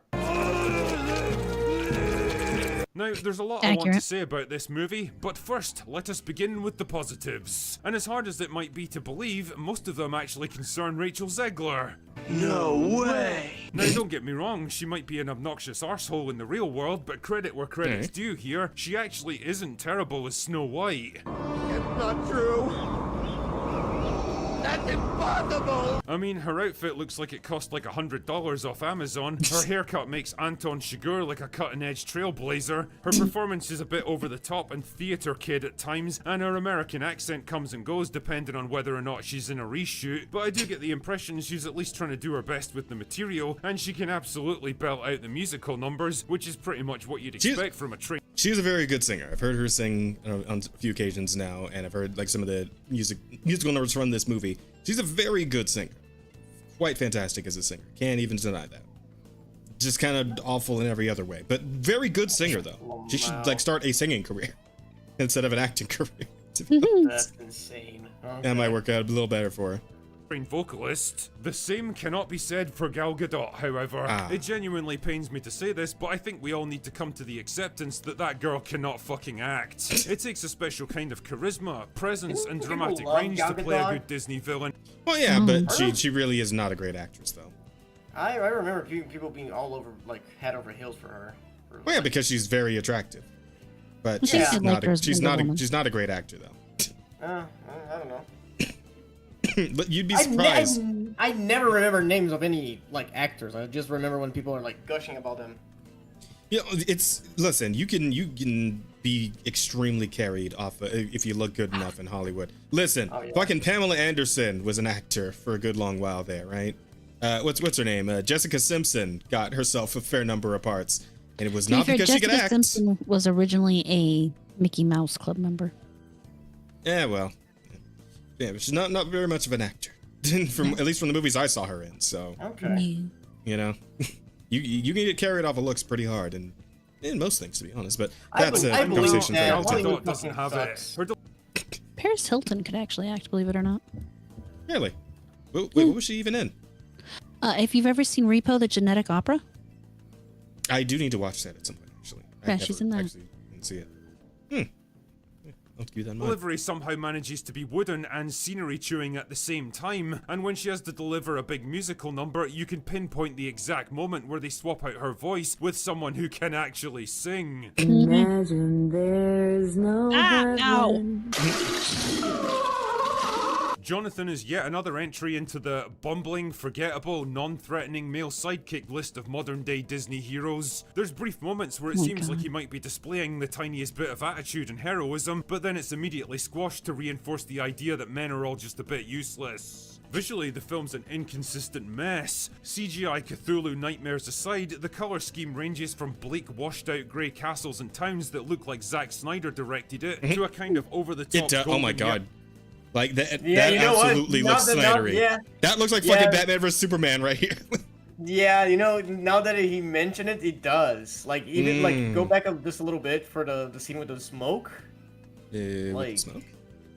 Yeah, like just before that scene. Go play the video. Play the video. but then it's immediately squashed to reinforce the idea that men are all just a bit useless. This? Not this exactly, but keep going. I'll tell you. Visually, the film's an inconsistent mess. CGI Cthulhu nightmares aside, the color scheme ranges from bleak, washed-out grey castles and towns that look like Zack's. Oh, here. Oh, This? here. Yeah. Yeah, this looks very Zack Snyder to me. Yeah. I could see it. Snyder directed it to a kind of over-the-top golden yellow piss filter for the CGI woodland scenes that's so excessive it actually makes your eyes start to hurt after a while. It's funny as well because there's like one scene that was filmed on location in a real forest, and the contrast between that and the CGI fantasy version is so jarring I actually thought the action had shifted to a whole different country. Also, you can absolutely tell this movie's been reshot to fuck. The kiss scene where Jonathan brings Snow White back to life was absolutely added in later to try to appease fans of the original. Snow White herself has clearly been toned down in places to make her less obnoxious, and I'd be willing to bet about 90% of the bandits' screen time has been cut. Most of them don't even get a single line of dialogue, which once again had me questioning, why the fuck are they even in this movie? I think the biggest they were the problem actual though is dwarves the at one point. ending. The original movie had the dwarves battle in the Evil Queen to save Snow White, reinforcing the idea of reciprocal kindness and redemption, but here Snow White has to resolve everything by herself, and the result is that none of the other groups or factions have anything to do. Both the bandits and the dwarves, and even Jonathan, just kind of stand around watching the whole thing play out, and I couldn't help wondering, what is the film even trying to show us here? Snow White as a character seems to be all about equity and shared responsibility, rather than privilege and greedy self-interest, but when it comes to the crunch, she ends up having to do basically everything herself, which negates the very point the movie's been trying to make for the past 2 hours. It's this fundamental inability to understand what it's even trying to say, beyond the crushingly tired princess who saves herself trope that's now become the very cliche it worked so hard to overturn that proves to be the film's real undoing. In short, Snow White is a modern day mess, a film that's basically been a disaster from start to finish, and now that it's finally out there and I've reviewed it, it's something I'm very much looking forward to tossing on the ash heap of history. Do yourself a big old favour, save yourself some time and money, and go watch the original instead. I think I might. Weird. Anyway, that's all I've got for today. Go away now. And so we go. There we go. That was. I might do that because I feel like, God, when was the time I actually watched the original Snow White and the Seven Dwarfs? It must have been like 6 years old or some shit. I have not gone back for that one in any number of years. I also think only watched like a couple of times as a child. Because I always, whenever I go back to like the old Disney movies, I'm always going for like one of the ones like that was like a favorite, right? So like Aladdin, Hercules, fucking Hunchback of Notre Dame, which is my all-time favorite Disney movie. So good. One of the ones in your actual childhood.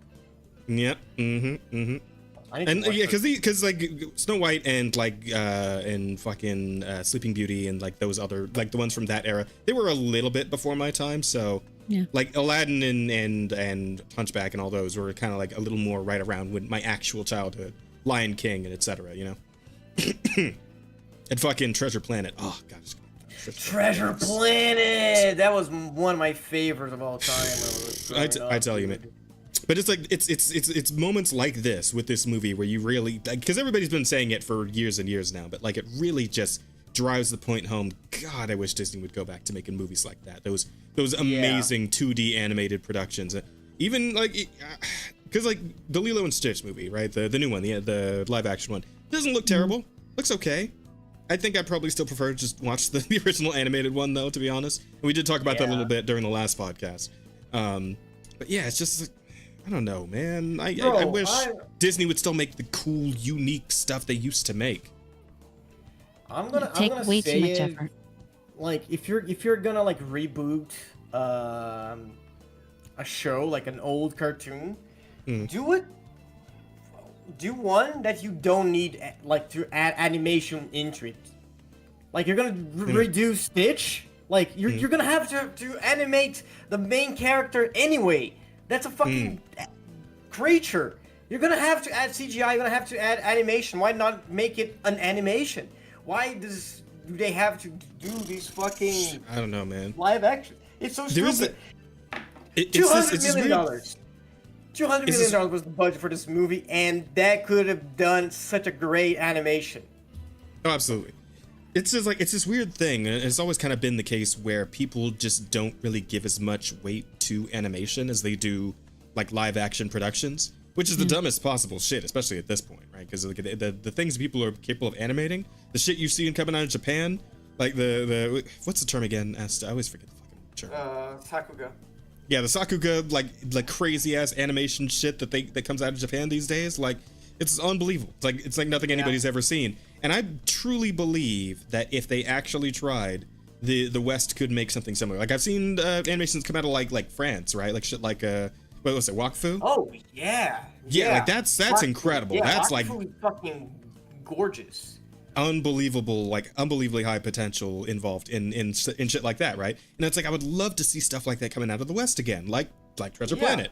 Treasure Planet is a beautifully animated film, right? Like that was like the next level for Disney at the time, right? Because you saw stuff like Aladdin and Hunchback, and those movies were as well like incredible animation for their time. But Treasure Planet like took that to the next level when that came out, and stuff like Atlantis too, like with the 3D animation mixed in to some of those 2D animated scenes. Like it was flawless, it was seamless, it was great. And yet at some point, I don't know, it was like around the time I guess Adventure Time first came onto the scene, and it's like people started leaning towards this incredibly simplistic, this bean mouth fucking bullshit. And it's like for some stuff it works. Like I was a fan of Steven Universe, right? While it was going on, I liked was the bomb. Yeah, I like it. But when everything starts looking like that, it's just God, guys, come on. We gotta experiment with some other styles here. We gotta get back to this really amazing shit we used to do, right? Like Princess and the Frog, right? That was like the last thing that they did that was like a 2D animated production in its entirety. And it was an incredible movie. Yeah. Yes, a beautifully made movie. Incredible, especially the scenes with like all the voodoo stuff happening. Oh God, it's amazing. And yet it just all of a sudden just lost it entirely, and they seem entirely unwilling to go back and try to reclaim the actual magic, the namesake magic that Disney had, the Disney magic, right? It's gone. You can't find it anywhere anymore because it's just this weird gray slop that is these live action remakes of everything, and it's like, it's not what I came to Disney for in the first place, man. That's not what I loved about Disney. That's not what cemented Disney and mine in like literally everyone else's childhoods all over the world. It's just not doing it for me, man. It's not. Yeah, absolutely. But yeah, that's my rant. That's my Disney rant for the day. No, yeah, very, very valid, very real rant. Especially because there's so many fucking artists like in the West that want to do like traditional animation. They want to do like 2D, drawn frame by frame, actual animation. You know. Mm-hmm. It's the studios are unwilling. It's I don't know how to bring us back from this, Asta. I don't know what the solution is, but I don't know. Solution, but people keep telling me that it's too cruel. Rada, the floor is yours. This is the Offensive Charm podcast, by all means. The answer is just to go back and do things the right way. I mean, you have to stop supporting these things and go actually support the people who want to do it. You have to give money to the right people. You have to start telling kids scary stories again. And that's where it starts mostly right now, is actually getting these young kids into the good stuff, into the stuff that actually had stakes, that actually made them afraid, so that they understand what they're missing, what they're trying to make, and then make more of it going forward. You do have plenty of people today who are trying to do it. But if you don't have the people coming up after them who are going to do the same thing, you might as well have done nothing. So it's a twofold thing. You have to find the people who are going to make the good stuff. You have to go out, and yes, this is something we as individuals have to go out and do. It's not just going to come to us as much as we might want it to. We have to put in the effort to go out, find the good 2D animation, find that independent person, find that Kickstarter that, maybe it's a risk, but you can toss in $10. Find that person out there who is doing something and back them, and then encourage other people, spread it around and talk about it, as opposed to just sitting here and talking about what Disney's doing, about what Fox is doing, about what Warner Brothers is doing. You actually, if we are going to be, and honestly, in my opinion, we, the audience, are the people who have to fix this. We have to actually proactively get involved and actually start doing it, both in encouraging kids to take an interest in what is good and in finding it and bringing it to fruition, because our money is what funds these things, and our interest, is what funds these things.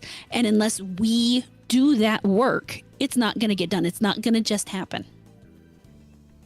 Yeah, absolutely. That is fact. Spitting. Yeah. Absolutely, 100%. And we should go out and start looking for some cool like 2D animation projects that we can talk about on the podcast for sure. Because I can't really think of anything right off the top of my head. I mean, I feel like the only really interesting thing I've seen in recent years that's 2D animated is like the Vizzy-Pop stuff that's gotten any sort of traction. And even then, it's like it looks great, it looks awesome, but the story's really been fun. And Hazbin Hotel was not great story-wise. It really was not. Animation-wise, it's horrific, but I mean that's my opinion though. I don't like that animation style at all. Fair. Well, I mean, it's at least kind of unique, so I kind of like it for that. But Amazing Digital Circus. I mean, obviously that name's all over the place already, but I really like that one. It's actually genuinely entertaining. I feel like that came into Netflix recently. Did it? Oh, wow. Yeah, pretty sure it's on Netflix right now. Good for them. But like I know, if you watch the movies American Tail, Secrets of Nim, what's the other one? I said it earlier. Land Before Time. Those are Don Bluth movies. Don Bluth is still alive. He is actually mentioned on Twitter, maybe doing another movie. I'm telling you right now, if he was to try to do another movie, not only would I put my personal money into it, I would bully every last fucking person I know. I don't care if you give $2, I don't care if you give $5, I don't care if you sell a kidney and give that to him. But of all the creators that I think could do something real again in this world, especially in terms of 2D animation, he is absolutely at the top of the list. The other movie I forgot was Rockadoodle. If you haven't seen Rockadoodle, I remember that one. It was good. And so he has, I mean, just the way, oh God, and All Dogs Go to Heaven. I want a new Cats Don't Dance. That's what I want. All Dogs Go to Heaven was such a beautiful movie. Now when you hear about that stuff at the end, it almost makes me cry every time. The little girl who played the little girl in that movie was actually killed by her father before they finished filming the movie. So in that last scene where Charlie's saying goodbye to her, the voice actor is actually saying goodbye to the little girl. And it's just, you just don't get real shit like that in these animated films anymore, man. Like real lessons, real heart, real soul. Like it's, I don't know where it went, but we need it back. We really do. Even funnier if the dog's Itchy in the I remember Itchy. Yeah. The reason he was brought in was because, and yes, the voice actor was Burt Reynolds, was because Burt Reynolds came in and sat down and gave them what he said was his best dog voice. And it was just awful. So Don Bluth actually called Dom DeLuise and he's like, I don't know what I'm going to do here. What do I do? And Dom's like, you know what? Create me a character, bring me in, I'll fix it. And so he's sitting down, and that's part of the magic we lose today too, is back in the day when they would do these animations, they would write the script, they would do the voices, and the people would do the voices together in the same room. They would actively play off of each other. And then later when they're drawing the animations, they would sit back and actually watch what the voice actors would do and translate that into the actual character that they were drawing. So that's part of how they got so much life into those characters. Gotcha. That is like real art, dude. Yes. Incredible. I love it. That's what we're missing today. About it. Yeah. That is what we're missing. And the just like those good solid values, man. Like the what do you call them? The morals of the story, the morals that make these stories, right? The morals that these stories build up to and accentuate. We need that back too. But just doing the damn that's where it work. comes from. Yeah. That's what it is. But hey, all that aside, I'm sure you guys all out there have some questions to ask us. So why don't we answer some questions? Yeah, let's see the Or question. do we have enough podcast titles to do the vote first, or do we want to Oh, see I'm if sure we we get have any more plenty for of. questions? I think we have more than we enough. have, Let me double like, check. Yeah, 1, 2, I think we 3, might even 4, have to cut 5, back. 6. Oh, okay, 6 all right, titles, all right. Yeah, we have plenty. We're gonna have to decide which ones of these we're not putting up. Okay, all right. Let's see what we got. So we got no booty bounty high enough. We got ass clinch immersion. I feel has got to go in there. I feel like that's better too than good. no booty bounty. They're Okay, both all class right. related. Yeah, true. Okay, ass clinch immersion. So we'll keep that one. Okay. We got Yasuke breaks the hole. That one's good. That's good. Electric Wind God Blink has to be in there. I That's love literally that the one. that I one's in the love that thumbnail. one. That one is the thumbnail. We gotta keep Yeah. that. For me, you'd just put that one, but let's do the poll. Okay, so that's 3, right? So we got one for That's one. 3. We got one more. Yasuke, Electric. Yeah, I feel like we should do mesh you do links ask. both. The first, the one that I wrote is too long. Well, I mean that one can be pop the heel before impact would be the way I would word it. But Could be too. Mission ship I want posting to would give be the- Astos space because I did like pretty much all these other ones. So I mean, we kind of did half of these together. Ice Clinch, True, Immersion, we did together. That's fair. Yeah, you know. yeah, fair enough. You can put Michelin shit posting. It's fine. Okay. Yeah. You gotta do Also, the Astos though. I don't think the- YouTube's gonna let you say shit. Well, now. Also, What's up, though, Aston? like the Electric Wind God and Pop the Hill are the same new. Oh, that section. was the same. That was the Yeah, same. it's the news same. item. So I feel like it's better to branch out the same way we're branching the booty. All right. All right. So the poll is active. Okay, so we can do the questions while we get Oh, the go vote ahead in. and What do we got? questions. Let's see here. Would you get out of my way? I want to end the poll. I just want to get out of my way. There we go. First, we have Hisenti. Have you read any good books recently that you would like to recommend?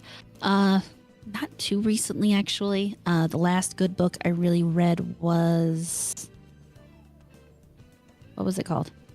Final Girl Support Group. It's a story about a bunch of women who survive slashers that are actually based on actual movies, but in the book their experience is actually made into a movie, and then one of the slashers come back and kind of tries to kill them. It's a really good book. It's a horror book. It's by his name is Grady Hendrix, and he does a bunch of good books like that. So that's the last actual novel I read. Oh wait, have I read a manga since then?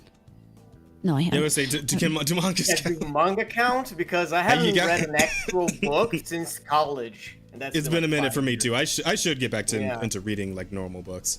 Bro, I cannot read books anymore. After college, I had to read so much like text and shit like that. I get bored. Like I sleep reading books. I feel if it's a good book though, like something like an actually engaging story, because I that's how it used to be. Like, cause like I couldn't, because I tried reading like fucking like Pride, Prejudice, and Zombies, right? Which is still like, even though it's not like normal ass Pride and Prejudice, it's still a fucking hard read.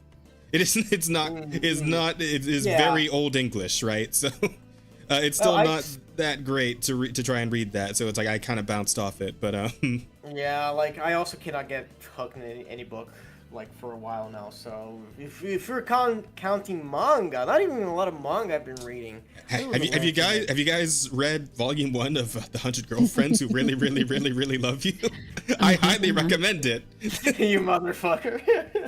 I need to finish the anime. I keep seeing clips on Twitter, but I don't have Crunchyroll anymore. Oh no! Well, time to hit the high seas, it sounds like there, Bucky. Arr, aye, sir. Oh, James, you're just gonna hit me with return to me, Timbers, or whatever. You're just gonna hit me with the hard yar? That's crazy. Just Yes, straight I on am. the pot. I'm Brazilian. Brazil is one of the countries with the most piracy. So yes, I have the pass. Fair enough. Okay. But if we're talking manga, the last manga that I read like in its entirely is Blossoming Into You, which is a lesbian love story, which is it's very sweet. It's a little problematic, but it's still good. It's still good story writing, you know, and it's still good characters. I really like the dynamic they have, the two girls, you know.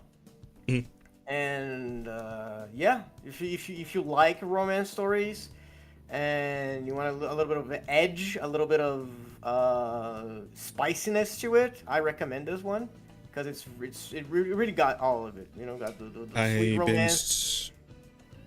Okay. No, sorry, I was looking at chat. Said I binged Apothecary Diaries this week. That's actually one I was interested to check out. Looks fun. Yeah, same here. Surprisingly good. Big recommend. I'll have to look into it. I mean, talk about it next week. Oh fuck, that reminds me. I need to go talk to Lumi about coming on the podcast next week. But yeah, no. But what was the one you were just talking about? What's it called again? Blossoming Into You. Gotcha. Okay, I might look into it. Yeah. I was looking for new stuff to read. Like, I'm sorry, you were gonna say though? I'm gonna you say, might... I might want to come in next week. I think. Oh, okay. Because why no, so? Never mind. I will not. Never mind. Oh, okay. I was because I thought the Devil May Cry anime would be out, but it's not gonna be out until Thursday. Yeah. Okay, so we can talk about it the week after. Yeah, we gotta talk about it. I need to talk about that. I haven't even watched it, but Devil May Cry is my favorite game series of all time, and if I don't talk about it, and if they butcher that shit, I am gonna be raging. I'm gonna be real offensive next time I show up to that. From what I heard, apparently, what's his fucking name again? Anadi Sankar, something like that. The guy who did the Castlevania, series is also doing the Devil May Cry. Amari, something like that. But apparently he's the show creator, like is the head creator. Yeah, apparently he's on his fucking anti-Christian shit again. So he's got the demons, going off on all that shit. So I don't know. We might end up getting a real has-been hotel view of hell on this one. So we'll have to wait and see. Yeah, because Castlevania didn't butcher that universe already. All right. Yeah. So it's gonna be fun to talk about regardless, and you know what? Yeah, it is gonna be fun to talk about. I'm not gonna watch the whole thing, Asta, but I'll watch a couple episodes with you. I hope it's good. I hope to God it's good. Honestly, because I don't know, man. I don't think the show creator would appreciate you hoping to God, Asta. Maybe you should. I'm gonna hope to devil then, whatever. I'm also not. I'm not a Christian either. I will hope to any God. I will hope to any God you wish me to hope to, just for this shit to be good. You know, I might not be a Christian, but I do respect a lot of Christian mythology because that shit bangs hard. Okay. It's pretty cool, yeah. It's pretty fucking cool. So you butcher that just because of your fucking bullshit. Get the hell out of here, right? Yeah, we got fairly off track. What was the next question? Yeah, the next question. NDA in a Nigerian accent. Amarata. Why are you now bastard love child of Harley Quinn and Poison Ivy? I don't know because the girls can't have a baby. Right. He's so fucking right. Oh my god. I mean, technically they are a couple, so this is not a bastard child. This is just a child. Only if they're married. If they're not married, then it still doesn't count. Are they married in any universe? Idea. They're probably married in some universe in DC. I think they actually did in the Harley Quinn show. Or no, Harley Quinn showed up when I was gonna marry Kite Man, and then she's like, "No, you should fuck me instead," and she was like, "Yeah, okay." She cucks Kite Man at his fucking wedding. So you might be a bastard child. I'm sorry. Yeah. Two women can't have a baby, so no, I'm not. NDA. Well, debatable, but okay. No, there is no debate. It's not possible. Ahead, but okay. Nope. We don't need to get into it right now. You guys can have that out later. Jazz Asta, if you ever commission your models to have scrotum rigging, what special effects would you apply to the physics, and would you let us make it throw up a gang sign as a redeem? Yes. Yes. I would very much. I want it so that my balls can do a Dempsey roll. I don't even know what that is. I want my balls. Oh, you know what a Dempsey roll is? Hang on, I'll show you. I want my balls to do any sort of Brazilian dance move. That's weird. I feel like that's gonna be fucking in character for me. Hang on, where is it? Let's get right to the bit. Oh, okay, I know what the fuck this is. Yeah, Asta remembers the Dempsey role. Yeah. There you go. Yeah. If my balls can't do that, I don't want it. Okay. Okay. Fucking Yeah, Hajime there you no go. Ippo was so raw. Okay. It is a great See, this is a recommend too. Read the manga and watch the anime. Both. Do it. I never read the Anyway. manga, but the anime is raw. Next question. NDA. Hey Jazz, what do you call a queer person from India? I hate it already. I don't know. What do you? Non-binary. NA''AN. The fuck? I didn't get that one. Sorry. Non-bread is a bread that the Indians eat. Yeah, I okay. sort of got it, but now, I fully get it. Okay. Okay, all right. Unfortunately, there was no way to pronounce it to make it more clear. Yeah. I mean, that's just how Yeah, it I is would have had to now. actually read it. Yeah, that Mm. makes sense. That's why I spelled it in the end. That sounds like a spelling joke, not a. Yeah. vocal It's joke. one that Yeah, works that's it. better in text, for sure. Yeah. Electric Angel, how much is a Genshin or similar pull worth for you, Jazz? How much is a pole worth in Genshin? Isn't it only like for you, fucking- I feel like Well, how no, much are you he's willing asking to like spend? that Farina thing. How much would a pull like that be worth for you? Oh, I'd never fucking do that crazy shit. That's hell no. That's ridiculous. No. Yeah, no. I'm assuming he's kind of asking like what character, like who would they have to put out for that for me to actually go that fucking hard? There's no character they could put out for that. Yeah. I'm not retarded. I'm sorry. I was thinking more of like how much are you willing to pull for a character that you really, really want? How much money are you I talking? really want. Okay, let's say every half a year I could throw down maybe like 100. Like whenever they reset the thing that makes it so you get twice as much for like any given like money Oh pack. yeah. Right? Yeah. Because they only do that once and then it goes to like, oh, you only get like a third or a fifth of the bonus, right? Whenever it does the thing where it's like you get twice as much for your money, sure. And that's usually only like once a year or like once every couple of years, something like that, right? So that's about it. That's where I'd call somewhat Okay. reasonable. Even then, though, I have to cringe at myself a little bit for doing it. $100. All right.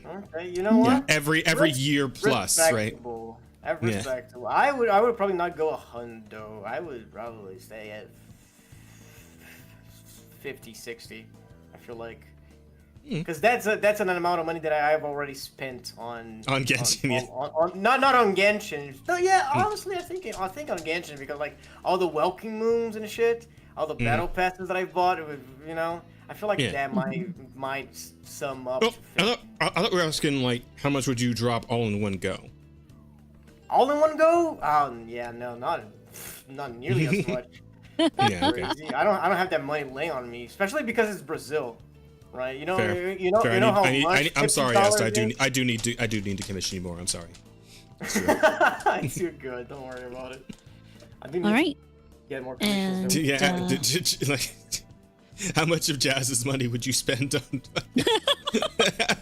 your gacha games, Asta? Oh, all of it. I would spend all of his money. You crazy? Give me this man's salary. It's all on Jane Doe. Holy shit! You'd spend $1,500? $1,500 on Jane Doe, getting her God damn. C6, getting her engine C6. You know. That still might not be enough, man. $1,500? No, it probably You know- won't be. No. Yeah, you know, $1,500 yeah, Brazilian. I feel like. Yeah. Oh, Anyway. fuck. All right, what's up? So What it else we looks got? like Yasuke breaks the hole is our. That was all the questions. Looks like Yasuke breaks the hole is our winner for the title. Let's fucking go, Yasuke. Yasuke breaks the hole. He's done it again. He's done it. He He managed shows to up defeat- in one of the. He defeated every other 71 to option on the list. 29. Yeah, he managed to be able to title once again. Good shit on good on you, Yasuke. Good on you. At least you're the best at something. Gotcha. All right, so Asta, where can they find your art, man? Where can they find the shit you draw? Twitter, Blue Sky, Newgrounds, PixieV, Rule 34. Just Google my handle, King_Rosier. I am in every website that you look for images. Sounds And his good, Twitter man. link is going to be in the description in just a second. And you also definitely go check him out. He draws some pretty cool shit. I do. I posted yesterday the very massive tits of my demonic wife. Sick. Good stuff. Well done. The D&D lady, right? Yeah, the D&D lady. Yeah. Yeah, okay. Good stuff. Good night, Rayclaw. We're about to wrap up here too. Good night. Rada, what you got? What you got for him? Stream on Thursday at 7 p.m. Videos. D&D. I don't know when we're doing D&D again. We were supposed to do it this weekend, but the DM had to cancel, and now we're having problems getting everybody scheduled, and it's fun. So that might be on hold for a while. I'm trying to think of another stream I might start doing, but I don't have any promises on that. So look for something anyway on my channels, and videos in the mornings. So if you want to hear my rambling thoughts about things, that would be the Abysmal Critic channel. If you want to see me when I stream, that's the Horror Amarada channel. Very cool. Do go check her out, Yeah, chat. yeah, go drop check the her follow. out. If you guys want to see her tentacle face, that's where you find her. You will Yeah, once again true. see my tentacles in my videos. Can't touch him though. Don't try and touch him. No, I don't recommend Mm. that. As for myself, definitely doing Jack 2 tomorrow. Absolutely. Not a lie this time. And then it turns out I am going to have some free time tomorrow that I didn't think I was going to have. So maybe I'll try and see if I can get some people together for some more Marvel Rivals or something tomorrow evening. I know Umbra wants to play more. I know Asta wants to play more. I'm sure if we talk to Sumi, right? Yeah, she'd probably want to go in. Yeah. Yeah. So I'll send everyone a message tonight and see who's all down. I'll give them a little more heads up than I did last time. Yeah, a little bit more than an hour would be nice. Yeah. And since I guess I don't think I have anything to do on Thursday, so I can probably do some more Kazan, some more First Berserker. So if you guys like anime Souls-likes with shit tons of blood, oh my god, there's so much fucking blood in it. It's awesome. Then swing back by my channel, Digital Soul Spark, on Twitch and on YouTube. I stream on both simultaneously. Thank you, Restream. So yeah, you can check me out there, and that'll be my plan for the rest of the week, pretty much. You should reverse those things. What do you mean? Huh? Are you not available tomorrow, Bear? I know. Yeah, Bear wants to play too. So. Oh, okay. Bear, would it be better if I did Marvel Rivals on Thursday instead? Is that what you're implying here? You can just tell me about it. Thursday work. We don't do anything on Thursday, I don't think. Yes. Okay. All right. Well, maybe Thursday then. All right. All right. Maybe we'll do that instead. I'll maybe play Kazan tomorrow night as well. D&D tomorrow. Okay. Yeah. Fair. All right. No worries. Yeah. Well, so without that, yeah, we'll work out the plan. No worries, guys. So anyway, all that being said, that's pretty much it. That's a wrap. We have done it. Hey, that's we the did it end. again, streamers. That's the end, guys. Thank you all so much for hanging out tonight on the Offensive Charm Podcast, episode 53. Hopefully we'll see you next week for episode 54. I need to go talk to Lumi and see if she's still down to come and be our guest again. It's been a while since she's been on the podcast, and I'm sure she and Rada are getting along great. So that should be fun. Be sure to swing by for that. And yeah, that's gonna be it, guys. You know what to do. Go and take care of yourselves. Go get something to eat. It's been God, like 4 hours. Yeah, go eat something. Go get something to drink. Go get some sleep. Go drink some water. Go All eat that good something stuff. to drink. Very great. Good stuff. We'll see you all and next time. Later. Bye. Bye-bye.